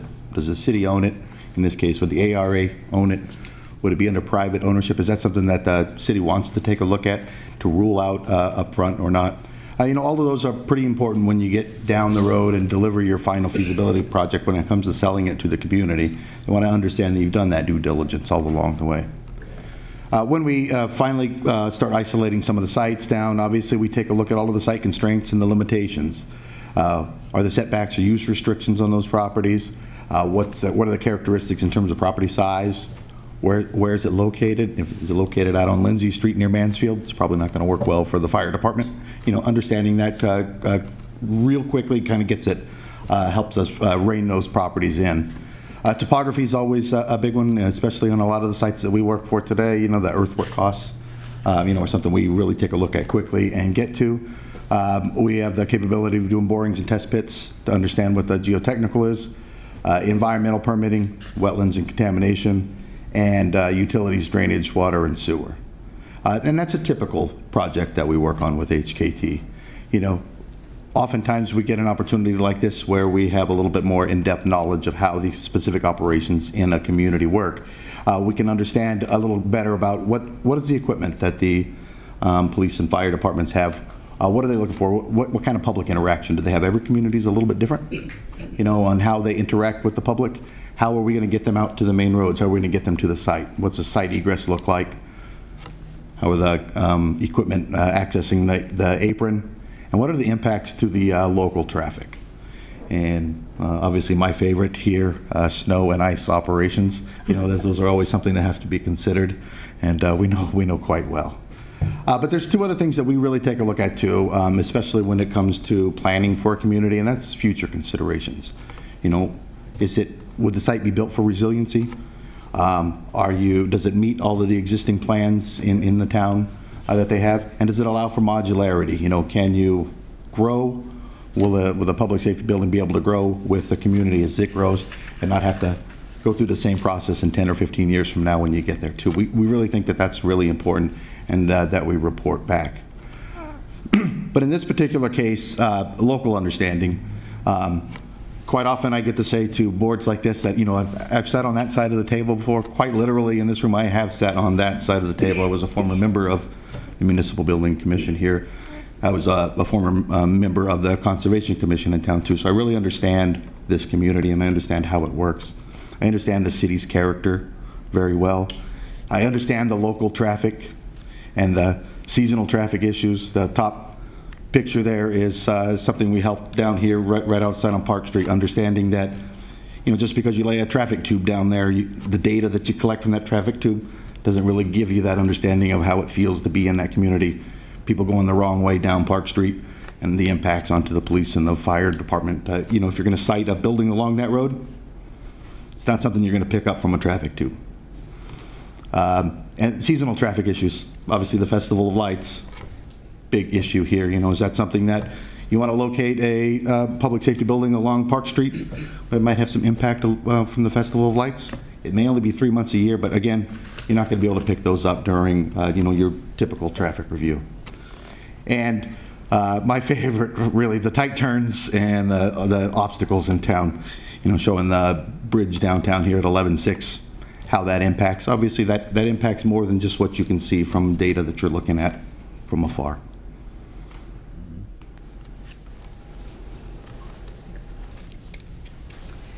So cost, of course, is another key element to think about in decision making. And as Janet said, we work with Jerry Totora at TCI Consulting. We worked with him for, as she said, probably close to 12 years. He does a ton of these municipal projects. He really has a good handle on where the market is at any given point in time. So he's really a resource that we like to use.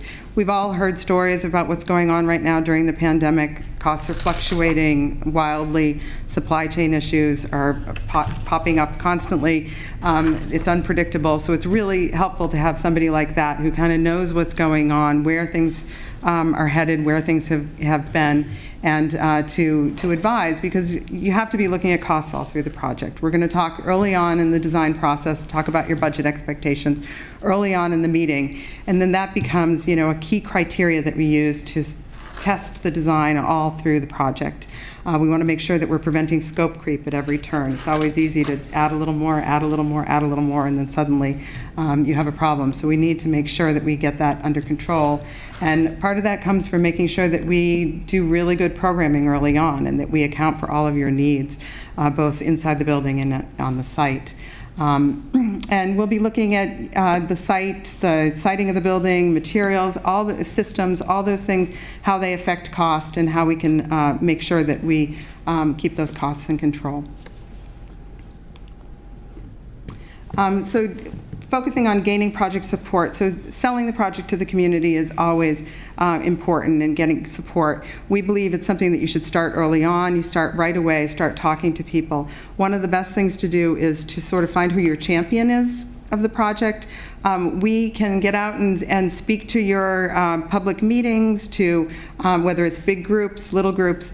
We've gone to the League of Women Voters, and we've gone to all kinds of different public groups to speak to them. But we also find it's often more powerful to have members of the community presenting it, and then our job becomes giving you the data that you need to make sure you can sell the project, to make sure that all of the questions are answered. So in addition to finding who that champion is going to be, to find out who your opponents are going to be, and to try to anticipate what their issues are going to be with the project, so that we can arm you with the data, so that when you run into somebody at the supermarket, at church, in town hall, in the library, you can answer their questions and have good responses that let them know that the committee is informed, that you have made decisions based on fact, and that you're working for the best interest of the community. We also think it's really important to create a public forum, and that can happen in lots of different ways, whether it's a website, whether it's social media, newspaper articles, cable news.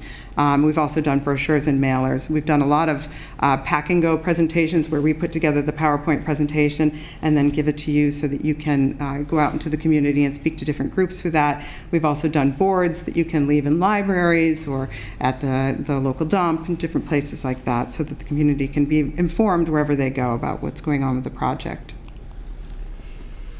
So why HKT Architects? Again, we think it's really important to partner with our clients. I think if you speak to our clients, they'll tell you that we work really hard for them, that we listen to their needs, that we respond to their questions. We try very hard to respond to all of their goals and make sure that in the end, the project that they get is a project that meets all of their needs, all of their goals, and is a source of pride for the community. We work hard to resolve every issue that comes up, both during design and during construction, and we really design buildings that we think are wonderful places to live and work. As Janet said, none of our architecture is cookie cutter. We really try to respond to the community and make sure that it's a unique structure for every community that we work in. So lastly, I'll just share, this is a quote that we like to share with people. We think it's really nice. Good buildings come from good people, and all problems are solved by good design. And I think that sort of speaks to what we've been trying to say, is that we want to form a good relationship with you, with our clients. We think we have a good team, and we think together we can come to a really good design that will work for your community. Thank you. Anything else, or can we go to questions? Jeremy, did we cover the question that you were asking? Yeah, a little bit. So I just would like you to speak specifically to, we have two disparate stations right now. We have a police and we have a fire, and the idea is to combine them into a joint complex. So could you talk about your experiences specifically with that, rather than just working with police, working with fire, and how you can do a joint complex, combined dispatch, and the challenges and the opportunities that you've seen there? This is something that we do all the time now, because small towns often had, or cities had, separate departments, and they understand when they're building new, there's a benefit to coming together, all of the shared resources of a building, training rooms, mechanical rooms, entries, mechanical systems, all that. So we've been doing a lot of joint. I want to say the most one that we're doing right now is in Ashland, where they had separate police, separate fire, 2 fire stations, 1 police station, and an annex in a commercial space on the street. And we've recently combined them in that building that's under construction.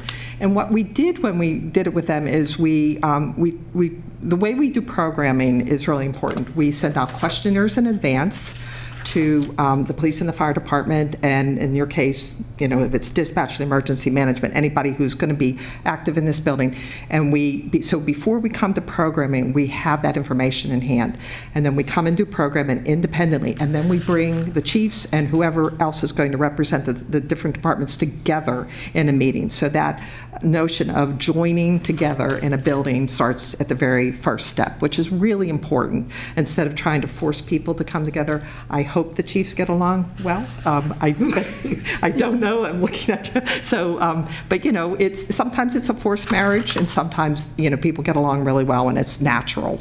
And so we worked really hard to begin to build that relationship early in the design process. So as we're putting the plans together and the space is being divided and what's being shared is being shared, that they really understand how we got to that point. So we are doing that, and over and over again, departments, I'm doing one in Peterborough, New Hampshire, where the police and fire are eventually going to come together, and that'll be a phased project. So we're doing it a lot. Is that? Yeah, excellent. Okay. Thank you. Any other questions from Mike? Yes, thank you. First, kind of a statement and then a question that kind of follows. So first of all, I appreciated the presentation because I think you hit upon the feasibility part that we should be at this point. You're talking about location, which is critical. You're also talking about the community support. Both of those things are very critical, especially in building this public safety building. Instead of just showing, some people just come in and kind of show us eye candy up on the screen, these big, beautiful buildings, but that's not what the stage we're at right now. You know what I mean? I'm glad you focused on that location. Attleboro is very unique. The bridges showing things like that. So congratulations on that part. My question was, and part of the presentation, you put an interesting thing for me, because Attleboro, we got 43,000 stakeholders that we're going to have to sell this to at some point or whatever. You talked about merging best practices against Attleboro's needs.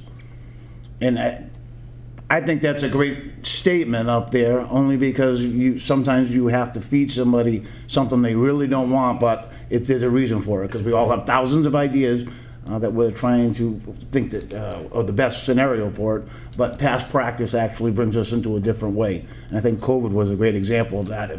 We're doing things differently now than we were in COVID. But can you touch upon some of the other best practices that you've seen at this stage of the game that kind of has to be incorporated and compared to everybody's wish list? Mm-hmm. Excuse me. Sure. I think one of the trends that we're seeing a lot of right now is in fire departments, in the separation of hot zones and cool zones, what they call. Basically, it's firefighters, when they come back from a fire, they have their gear contaminated with ash and soot from the fire. They can bring potential carcinogens into the building. And so that's one of the things that we're hearing from a lot of departments, is an interest on how can they create a hot zone so they come back from the fire, they get their gear cleaned, they get their bodies cleaned before they step into other parts of the station and potentially contaminate those. So that's what we've been working with a lot of the departments with, and there's a lot of different ways to do that and a lot of different thoughts. I think it's sort of an emerging science, if we can call it that, about how to do that. And so we've talked to a lot of different departments about how they would like to approach it. And we've got some different ideas, but it's really interesting to see and to hear that they do have different thoughts. We worked with one community where they really wanted to have cycle saunas. So there's some thought that firefighters come back, and if they can go into this sauna where there's a bicycle for 20 minutes and work out, that they'll sweat some of these carcinogens out of their body. Then they can shower, they can get clean, and then they won't contaminate anything. So we had one community that was really interested in that. We worked that into plans. And then we went to the next community, and the fire chief said, no, I don't believe in that. I don't want that in our station. So it's that's, we can bring different ideas that different communities have done. We can bring best practices from other communities, best practices that we see in the industry. But again, your operations are unique, and that's where we really need to talk to you about what's going to work for you and what you think is important for your station. So. Thank you. Any other questions? Just one more so we can round out. Yeah. Making sure you all get the chance to answer the same thing. So can you talk a little bit about future proofing? We've had these buildings for 100 years. We're probably not going to build another one in about that time frame too. So full well knowing you can't look 100 years into the future, what are some things you think about, and how do you plan in growth, adaptability, changing trends, that sort of stuff into the building? It's tough with fire and police department is made up of a million small spaces, and individual rooms, private conversations, secure rooms, and everything. But we try to build flexibility into the plan and talk to people. I recently had a fire chief who was retiring wrote me a really nice letter and said, we didn't realize until the pandemic hit that we perfectly positioned a public meeting room that has become a very flexible space for us and how we're dealing with all kind of issues related to pandemic shots to dealing with people. And that was nice to hear because we certainly didn't know that, when we did that space. So we're trying to think ahead all the time, how spaces could be combined, what could be shared. As far as the building envelope, that's, we're following, best practices for construction, building rain screen walls, no interior insulation, providing the utmost flexibility as if you take down a wall, you're not taking down all the insulation that's attached to, the space with it. So we're thinking about that as well. Materials we're selecting, longevity, you could see a lot of brick buildings, but brick buildings, just like a wood building, needs to be maintained. You have to care for your buildings. They don't self-care. You have to take care of them all the life. And then in mechanical systems, we're doing a lot of ground source heat pumps. Those heat pumps will last for 50 plus years. The mechanics are underground. They're not going to fall apart. But is that a cost to your community that's not affordable? In one of our projects, we added ground source heat pumps to the tune of $750,000 to the project. But to that town, it was an important thing to add on to the project, so they had that longevity.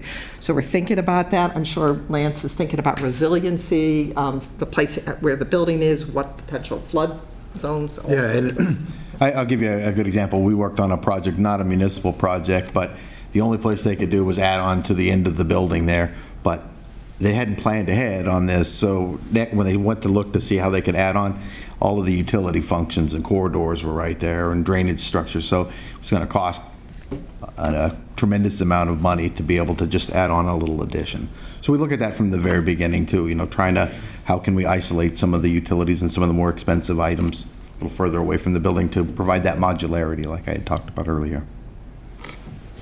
That's a really good thing. I was going to say, we did a fire station years ago where they talked about adding on, so we were very careful where we put the lateral bracing and how we built that final wall so that they could easily take that wall down, relatively easy, take that wall down and add on an apparatus bay, which was what they were thinking of in the future. So some of that, I'm glad you brought that up, because where the utilities go is really important. If you have an inkling, or if the site is so large that you could possibly think of adding that on later, then we would consider utility placement as being very important. So, okay, unless there are any other questions, I want to thank you for coming here tonight and making the presentation. We have one more interview. After that, we will hold our business meeting and we'll make a recommendation to the mayor. If you call Jeremy tomorrow, you can find out whether you finished first or not. oh, okay. Thank you. Thank you. Thank you. Have a good night.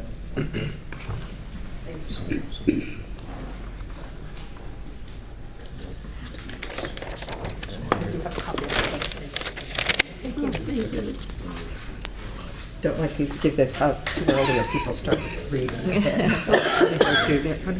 Nope, yes, we are.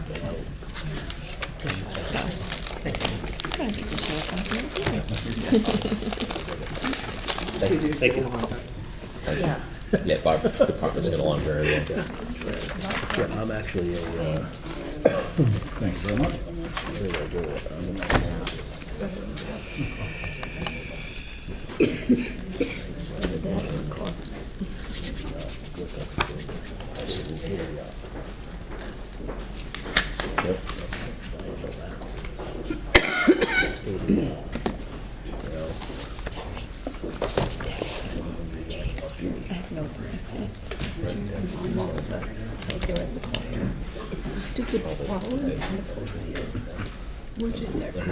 Okay, the fourth and final victim, candidate, is KBA, and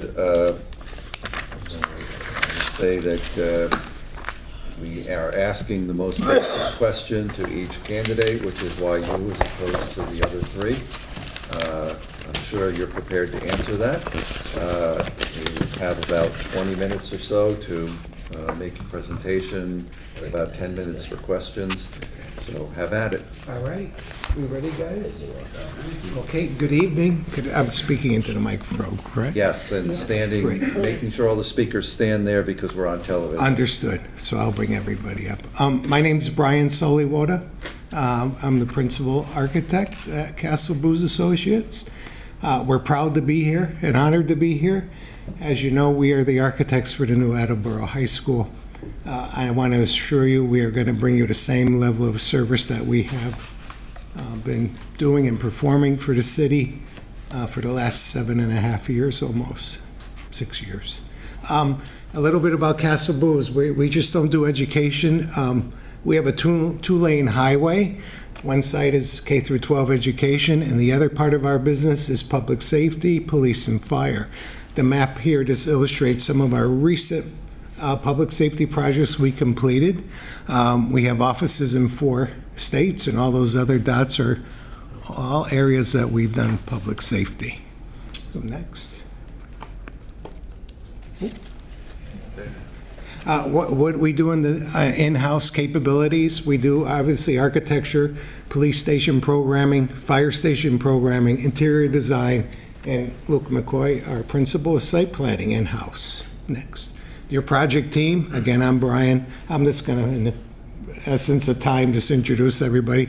Sean Smeagol will be your project manager.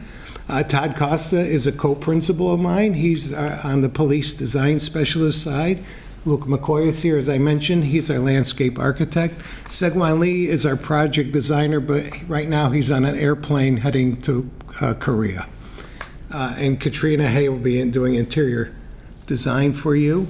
Robert Mitchell. Bob Mitchell is our fire design specialist. He's not a consultant. He's really a co-person or co-entity on this project. We've done over 34 police and fire stations with Bob, but he's a specialist in fire design. And with that said, I'll turn it over to Sean. Thank you. Again, I'm Sean Schmiegel. I'll be your project manager. So just, I'll be dealing with the day in, day out procedures, dealing with our own internal team as well as dealing with yourselves and the end users. But really looking at our philosophy, we have a true collaboration process. With COVID and recent events, we do a lot of cloud-based modeling, which is a Revit-based software product, which everything is live, everything is being developed instantaneously. So we really are always current in the internal design portion of it. But in addition to that, working on virtual and in-person meetings, I'm sure you're all in the same situation as well. So, even prior to COVID, we were doing that anyways because we're 4 different offices all throughout the Commonwealth. In the Commonwealth, Rhode Island, and Connecticut. So we are continuing that process and keeping the collaboration as open as possible. So with that, kind of continuing on with the process, we're going to dive into it a little bit deeper here. So first portion of this process is to go through the programming. As Brian just noted, we have in-house police and fire programming specialists. So that will be the first initial stage of it. And then through that, we'll gather that data, go in through, look at some conceptual designs, look at some conceptual sites, and then through that we'll be created a finalized document for the city as well as the end users. And then the next milestone, which anticipated for next spring, for city approvals for the continuation of the project. So I'll hand it over to Todd here to discuss a little bit more about the programming process and go from there. Thank you, Sean. Again, pleasure to be here. So what you see here before you, excuse me, is some of the guidelines that we use when we're doing the programming process with both departments. And I say that because Bob wasn't able to join us tonight, I'm speaking on behalf of both programs. So ultimately, just to summarize this page you see here, the police department will get an accreditation, a CALEA accreditation friendly building, which sets them up for other items there. And the fire department will get a building that's set and designed based on standards that are initiated by the International Association of Fire Chiefs and those organizations. 2 things to note here, the 2 blue books to the far right, excuse me, our teammate, Bob Mitchell, wrote this section in the first blue book about renovation to new. And then the second blue book is the FEMA Fire Station Design Guideline. It features actually the collaborative project right there on the cover, which is the Holden Public Safety Building. So to speak to the programming process, it first starts out with questionnaires and surveys, a little bit of homework for both departments. But that gives us some analytical data, some numbers that are going to help us establish and set up the in-person or virtual meetings, depending upon which is preferred. Personally, I prefer to be sitting with the police department and going through your process, how you function today, and how you want to modify that going into the future. And the reason why I say modify that, because there are things out there to consider, like the 30/30 initiative, which is kind of organized by the International Association of Chief of Police. And for those in the room that don't know or aren't aware of that, that is basically that the 30% of your sworn force, your department, will possibly and will probably be female officers by the year 2030. So one key thing to note in that is planning for that today and what that number is going to be in the future. We've gone through and tried to create adaptability for our buildings, where the locker room is one of the toughest things, because we'll get into it a little bit later. A locker isn't a locker when it comes to a police department. There are many more things that are involved in that. So to make sure that that initial investment is going to last the life of your building, we've made it so that it's adaptable. With minor modifications to the construction, we can move a wall and you can capture lockers into the female locker room, or if there's a shift, change, but if there's a shift in department structure, you can capture more back for the male locker rooms. It becomes adaptable. For the firefighting side, big talking point is carcinogens within burn structures and events, and how to decontaminate when they come back. Buzzwords are going to be hot zone, cold zone, and that decontamination process, so that from the fire truck into the living quarters, there is a constant level of cleaning that's happening until they're back and ready to roll back out.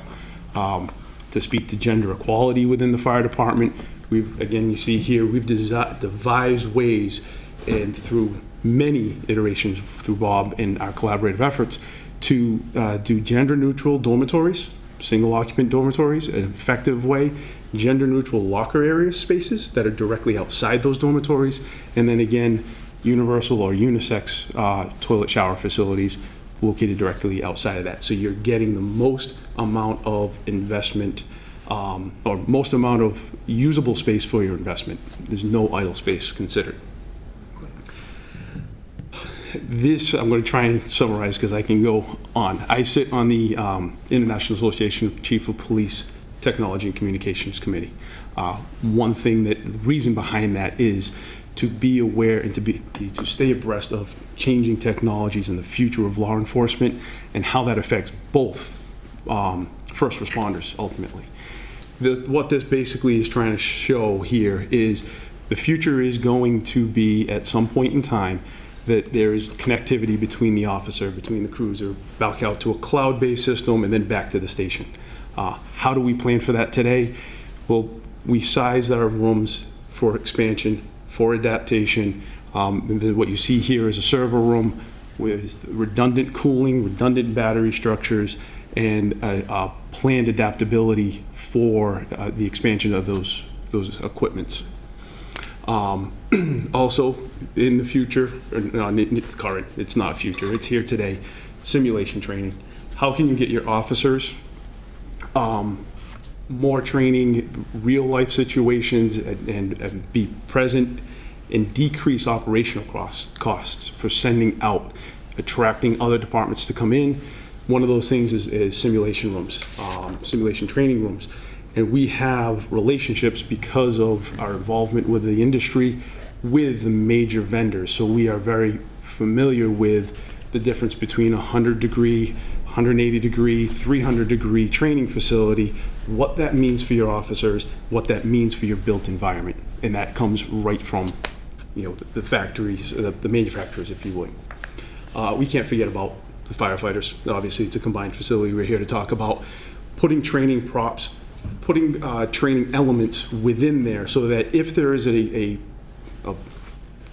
God forbid, something happens at a fire incident that didn't go well, everybody makes it back perfectly fine. The commanding officer can say, hey, before we strip the gear, let's go back and practice this because this didn't go well. This didn't go as we want it to go. And training, train as if your life depends upon it is a tagline our counterpart Bob usually says, but it's true when it comes to the fire service. So we want to make sure we provide every opportunity within the spaces that are already within your building.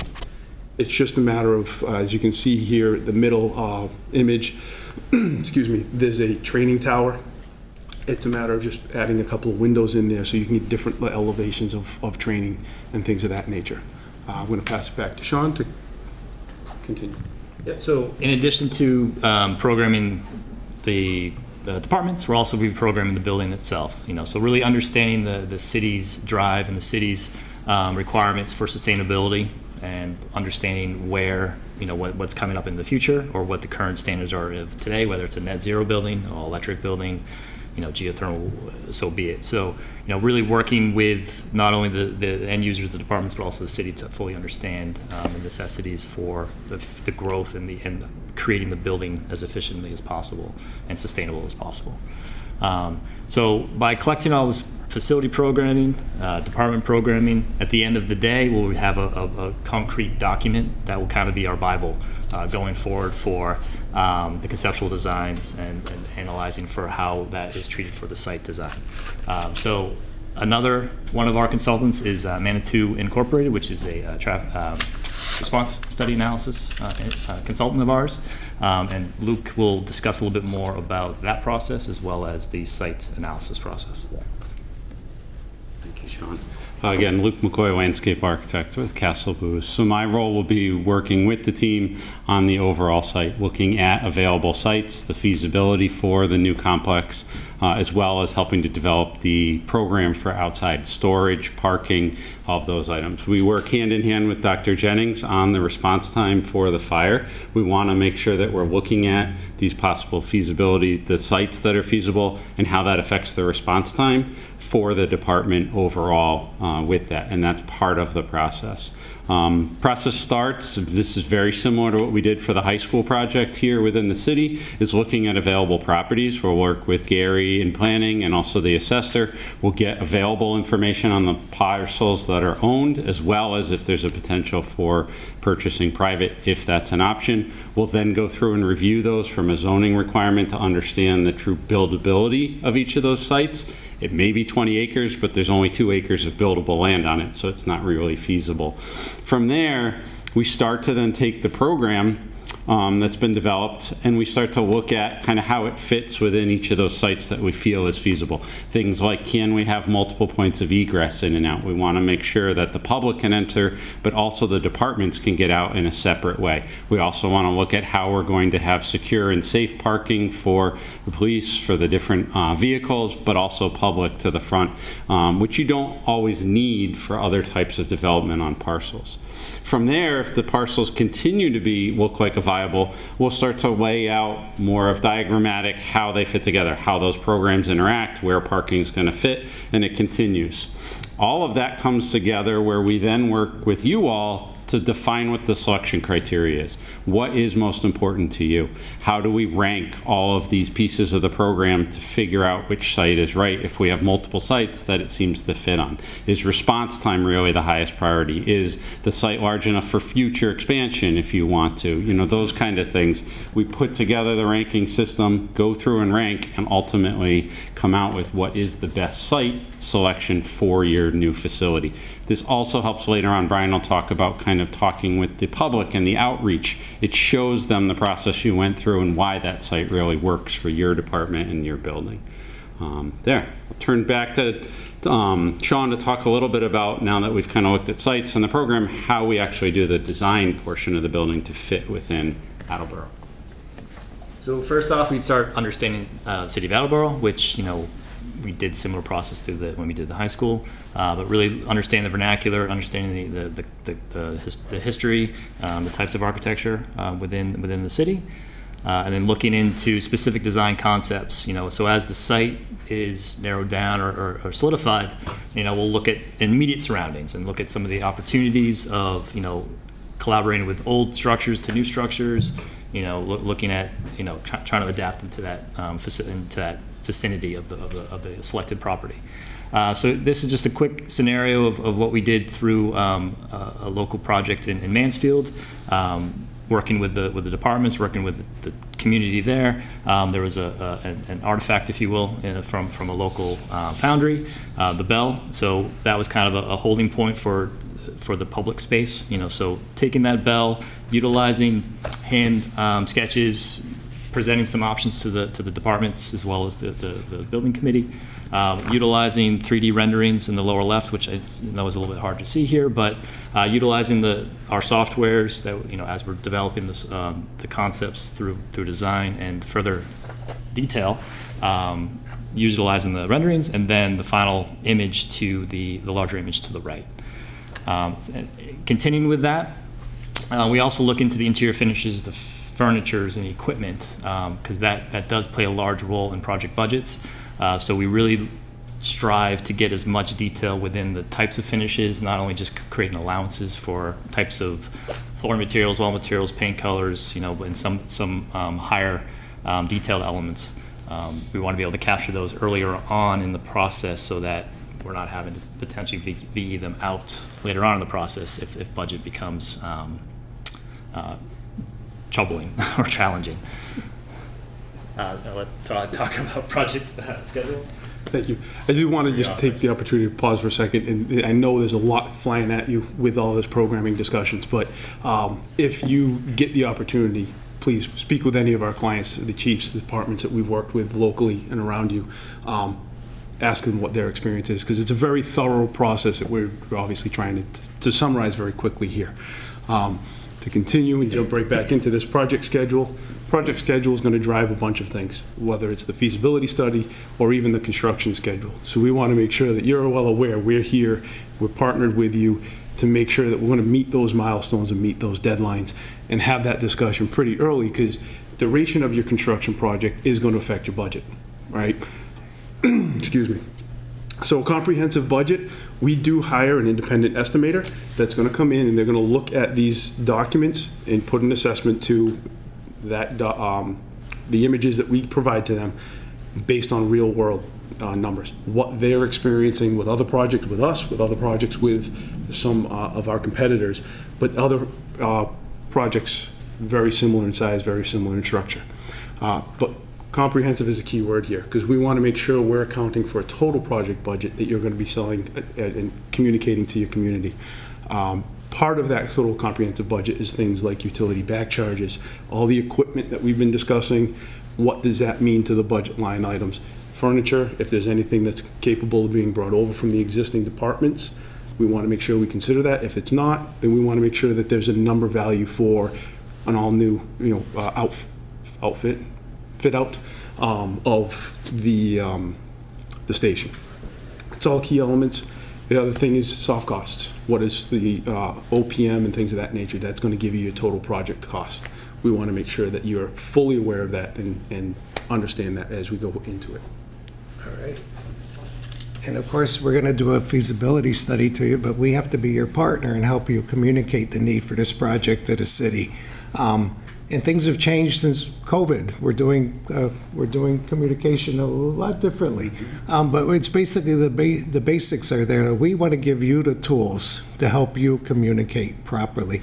And that's with a few things: transparency, listening, understanding the community, which I think we have a good handle on, understanding the city of Attleboro, and then being by your side as a partner and helping you and us educate the potential voters for the project.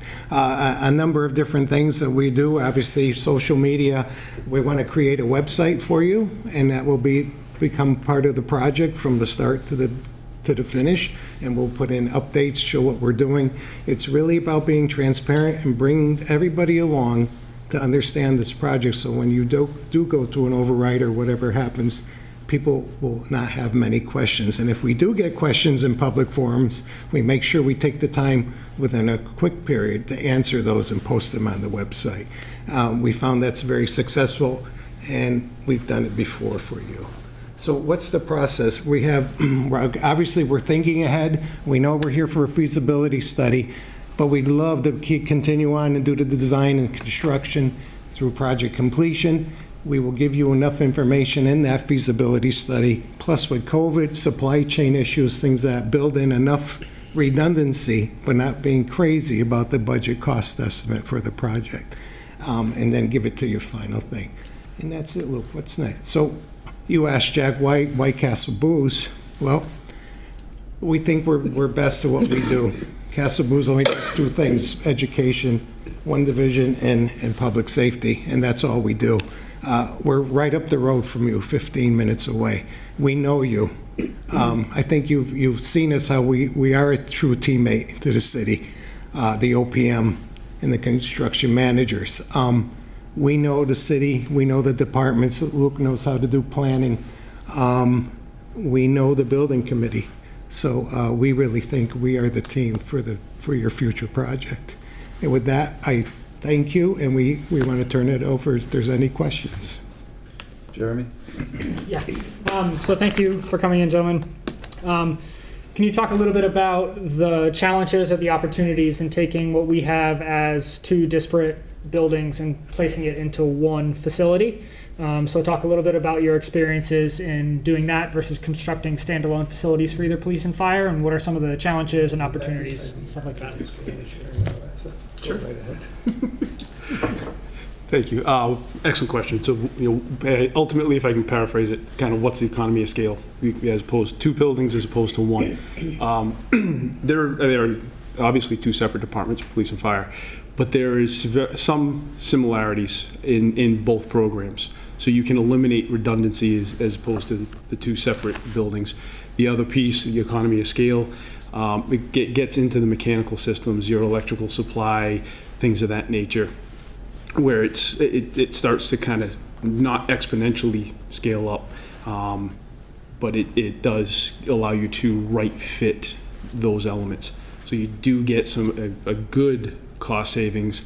In a ballpark, I was actually just having a conversation with a counterpart today. It can be somewhere between 15 to 25% difference in a reduction of the building in order to get that saving of space. I think that addresses the question. Is there a challenge, though, in two departments living together in the same building that we can anticipate? There is a little bit, but a lot of the departments, they coexist in their operations anyways. If you go to a fire scene, there's police are there assisting in some capacity. So they do coexist and they work well together already. You're just going to expound that because now they don't have to travel across city grounds. They're right there. The other opportunity too is to do a centralized EOC as well.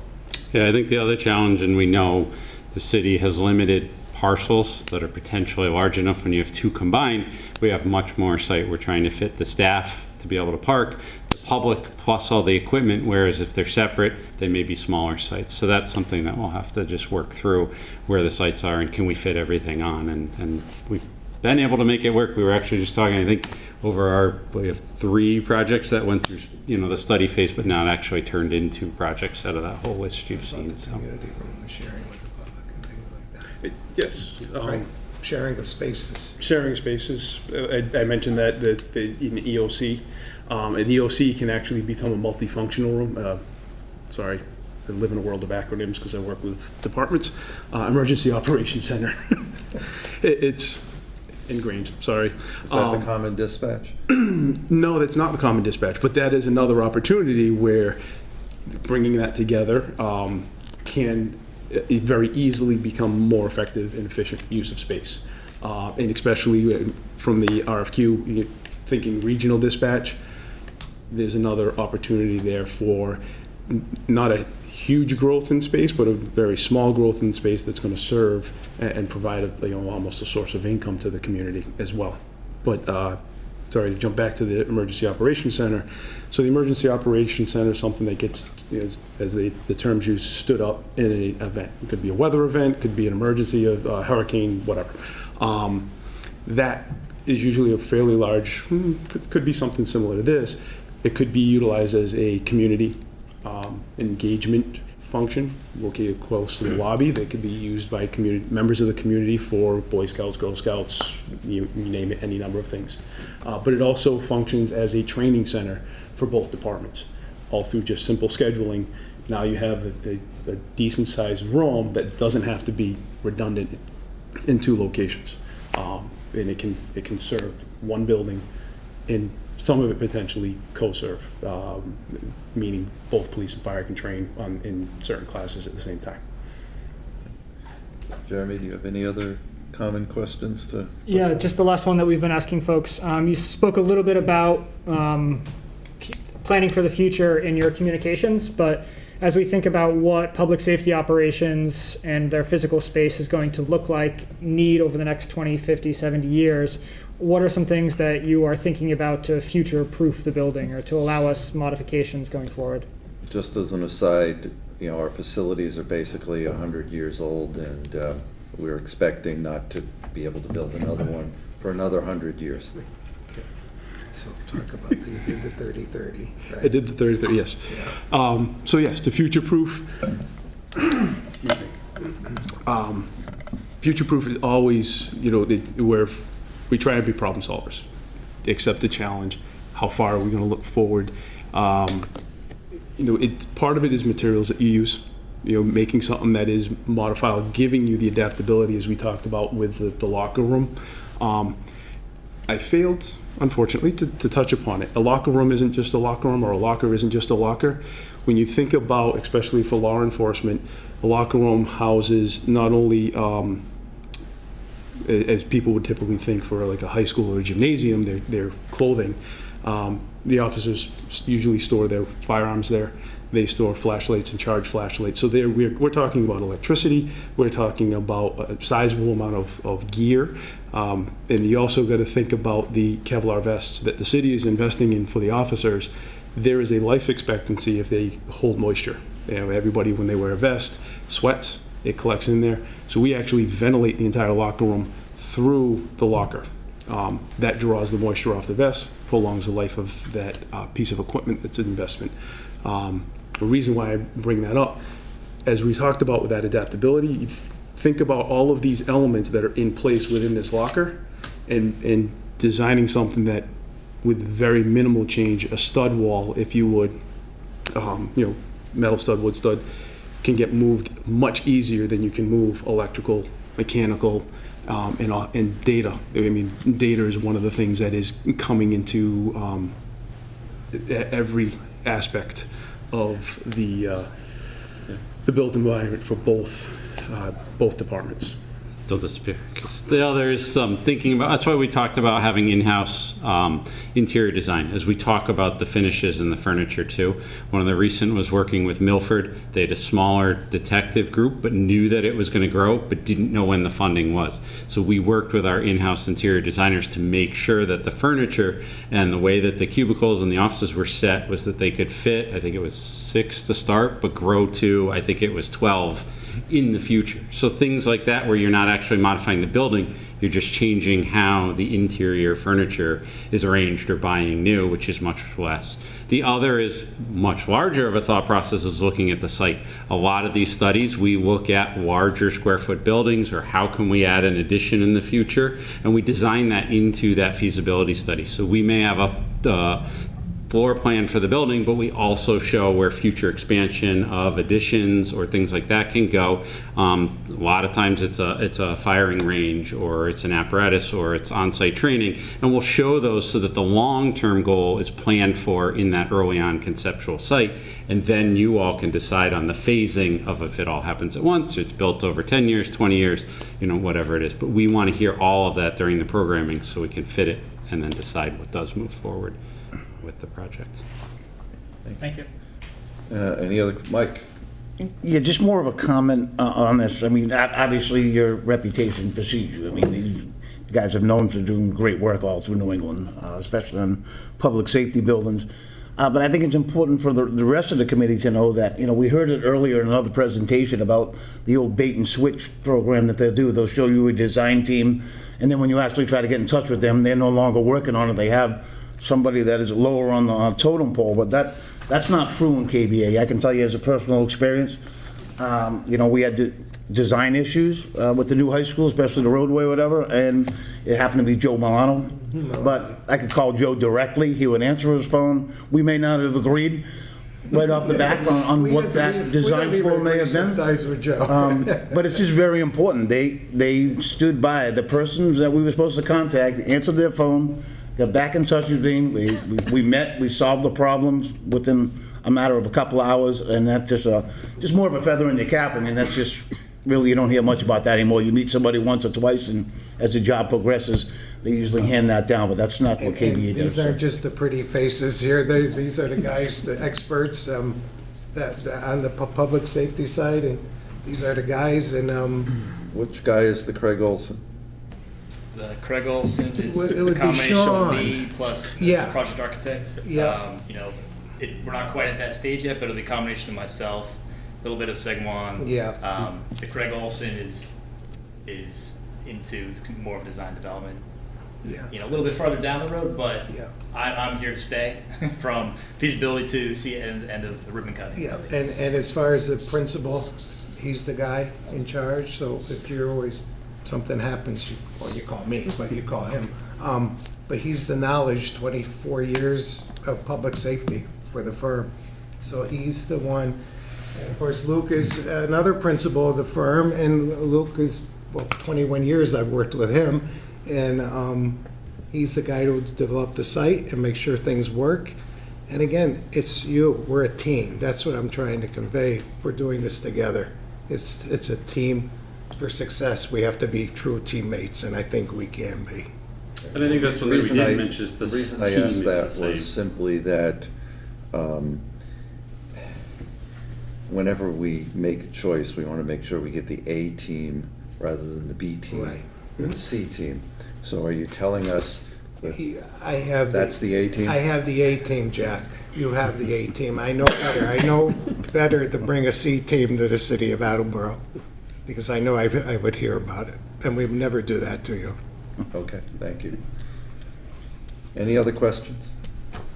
All right, we're going to go into our business meeting, and you can give Jeremy a call in the morning and find out if you finished first or not. Thank you. But I do want to thank you for your time in coming here and speaking to us. Thank you. Thank you. Thank you. Thank you. Good night. Thank you, John. Yep. Have a good night.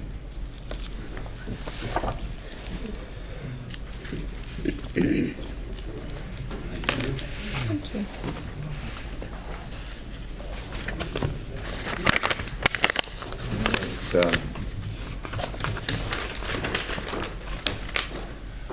So I can choose to go around the room, or I can ask the volunteers who want to share their thoughts.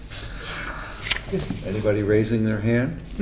I'd like to hear from police and fire first and your main takeaways. I'll share my thoughts. I'm familiar with what's the last company? KBA with the school, so obviously everybody knows how fantastic that project has gone. That's I would say just from the presentation, I thought that Tectron had the best presentation by a mile. I think they were the most prepared. I think they provided the most information. I'm not suggesting that they're the best choice, but I think their presentation was the best. Yeah. And then I felt that KBA was a close second. The other two I wouldn't even consider. So I mean, I'm comfortable with either one, but I just, for the record, I thought the presentation from Tectron was pretty spectacular. From our perspective, KBA is the way to go. We've had experience at Mansfield's Combined Public Safety Center. Yep. That project was absolutely stunning. Yep. The final product is absolutely amazing. It is anything a modern law enforcement or fire agency would like to see. Yeah, Foxborough too. Yeah, good point. Yeah, I mean, everything they've done has been fantastic, so they have the record of accomplishment that we're familiar with, seeing firsthand. I mean, either company I think would do a good job, but probably KBA from the city's experience has an advantage that they came in under budget with the school and on time, which is not something that happens very often, I don't think, in the municipality.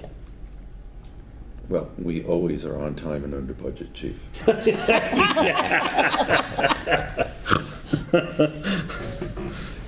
Good, faster, cheap, pick two. Mike, do you want to share your thoughts? I thought I did enough talking for the night, but I'll talk a little more, I guess.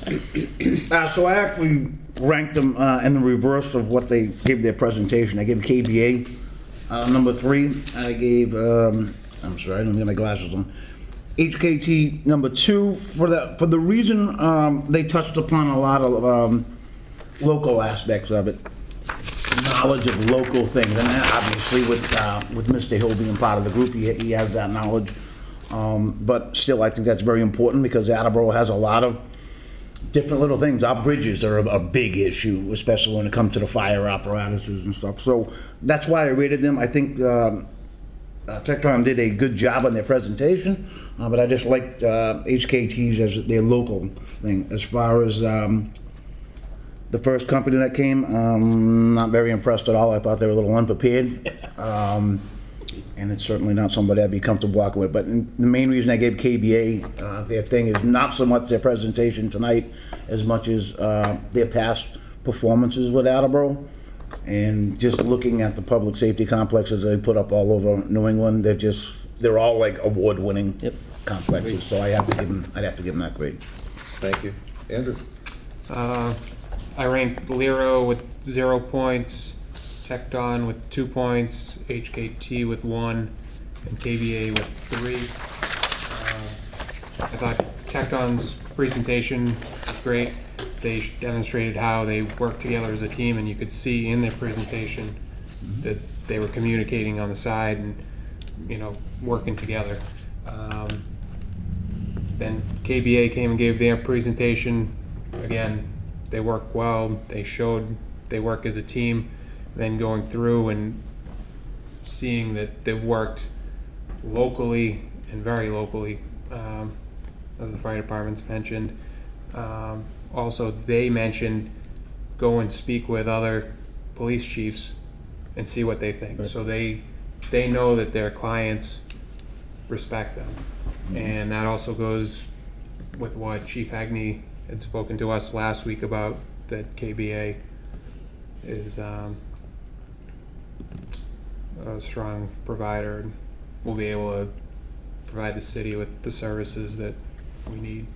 So that's why I went with KBA as, in my eyes, the first place, so 3 points. Okay, thank you. Jay? Taking everything into consideration tonight, other facilities, the high school, I was exactly the same as Mike, the reverse order. Number 1 was KBA, number 2 was HKT, number 3 Tecton, and 4 B-Row. Any other thoughts you want to share, or just? I'm good with that, yeah. Gail? I have most of the same thoughts that everyone else here does about Tecton. I thought they worked well together. They seemed like a good vibe from the team and how they worked together. And I thought they had a great presentation. So I ranked them as being number 1, my book, followed closely by KBA, just because of the experience they have in Attleboro and all the other public safety facilities in the area that I'm familiar with. I'm Plainville. I work right in Plainville. I go to town hall every day almost, or at least once a week, and I see the amazing buildings that they have there. And I've heard all great things about them from other municipalities as well, not just us here. I ranked HKT as 3rd and Lero as last. And only HKT, that kind of savings grace was that they knew the city and some of the challenges of the bridges and whatnot. So, Ed? Well, I think, as we've said many times, that any of them could do a good job on it. and we've seen KBA in action close. I'm thinking of the feasibility aspect of this, something that may not happen for several years, and a firm that can put disparate facts together from different stakeholders. And the most open and had the best questions and, to me, the best attitude was Tectron. And so I would rate them number 1 with 3 points. HK followed with 2, Lyro and KBA 1 each. You have to choose a third and a fourth, so which one would be third? Which one would be third? KBA would be third. Okay, and Lyro would be fourth. Right, okay. Terry? I went back and forth between Tecton and KBA. Tecton, they surprised me because their presentation was just so good compared to their response to the RFQ. So I was kind of blown away. They had great organization. They had a lot of representation, and they all just seemed to be unified. KBA, they've got so much experience locally in the surrounding communities. They're highly recommended. So I went with KBA as first, or 3. Then Tecton 2. HKT, I was a little disappointed. They were number 1 with 1. And then Lyro was 0. Jackie? Pretty much the same as Terry just said. KBA was the top. HKT and Tectron were back and forth. I thought Tectron had a fantastic presentation this evening. HKT had a lousy presentation this evening. But I've seen HKT's work in the past, other things that we've had them in, and I liked them in the past. Lyro was definitely the bottom. So who was 2? 2, I would go HKT. Okay. And Only because I kind of went on their work and their responses as opposed to their presentation. And then I didn't think their presentation was as polished. Tecton would be third? Yes. Okay. I'll share my thoughts. It always seems like 1 or 2 of them talk themselves out of it. I thought the same thing happened tonight. I really didn't like Lyro going in. I liked them less coming out. So I ranked them 4th. Unfortunately, Mike, they got 0 points, so I hope we never have to tell them they got a 0. And then the more I listened to Tecton, the more I liked them. They're not really local. They're out of Hartford, which is something that was concerning to me. I also was concerned that they were touting projects in New York and Maine, and rather than, that was Lyro who did that. It was Connecticut and Virginia.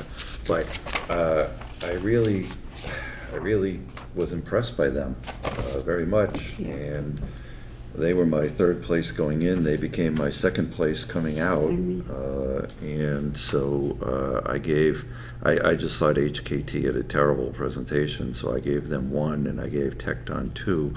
I gave KBA 3. We know their work. We know that it's outstanding. We know the projects that they've done locally. Their presentation wasn't as good as their presentation book, but I think that one of the keys for me is the question that I asked, which is who's the Craig Olson? Because I want to make sure we get the A team and not the B team or the C team. You can sometimes get a very large firm and they come in with all their A team, but then you get the C team when it comes time to get the work done. So I think that's a very, very important factor. So I think that my vote is for KBA. And Jeremy, I don't know if you want to share any thoughts with us? Yeah, similar to lots of folks. I had HKT and KBA coming into the night as either of these folks could do it. And Tecton, I was similarly blasé about. But I thought their talk about the process and about, as everyone said, the teamwork, but their talk about the process of a feasibility study, and not necessarily designing the building, not constructing the building. You know, HKT said we're here through construction administration. It's like, make sure you know what you're applying for. So I thought Tecton did a great job on the process. HKT was the first group to bring up assessing the built environment and how a building fits in with the existing communities. And then I thought KBA brought both of those things together better than any of the other groups. So I also had Lero as 0, and then in third place I had HKT, second place Tecton, and first place KBA. So it sounds to me like you don't have to do a lot of addition here, but it looks like the winner is KBA. So the most points wins, and if you take in Scott, Tim, and my scores, it's 29 for KBA, 22 for Tecton, 15 for HKT.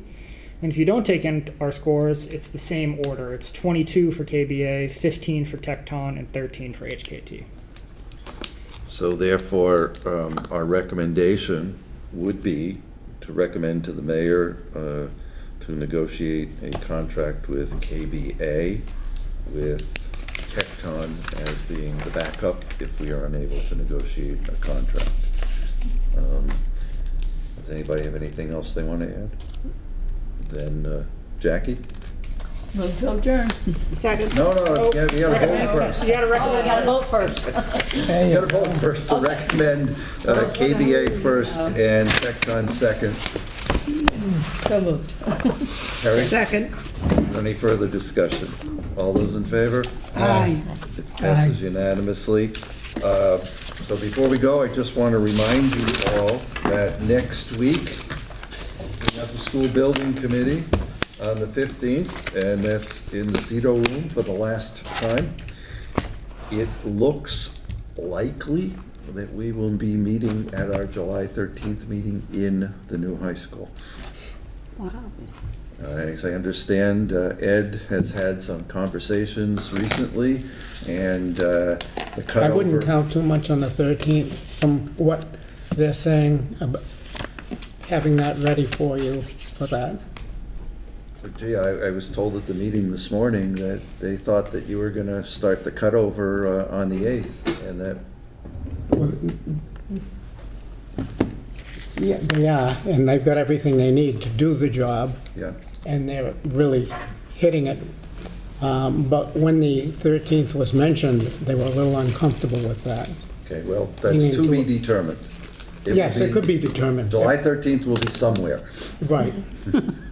The other thing to remember is that the 18th is the lights out ceremony. I also heard from Amy at the library that at 2 o'clock on the 25th, they're going to have some sort of a big celebration of the reopening of the library. I'm sure there will be more information on that.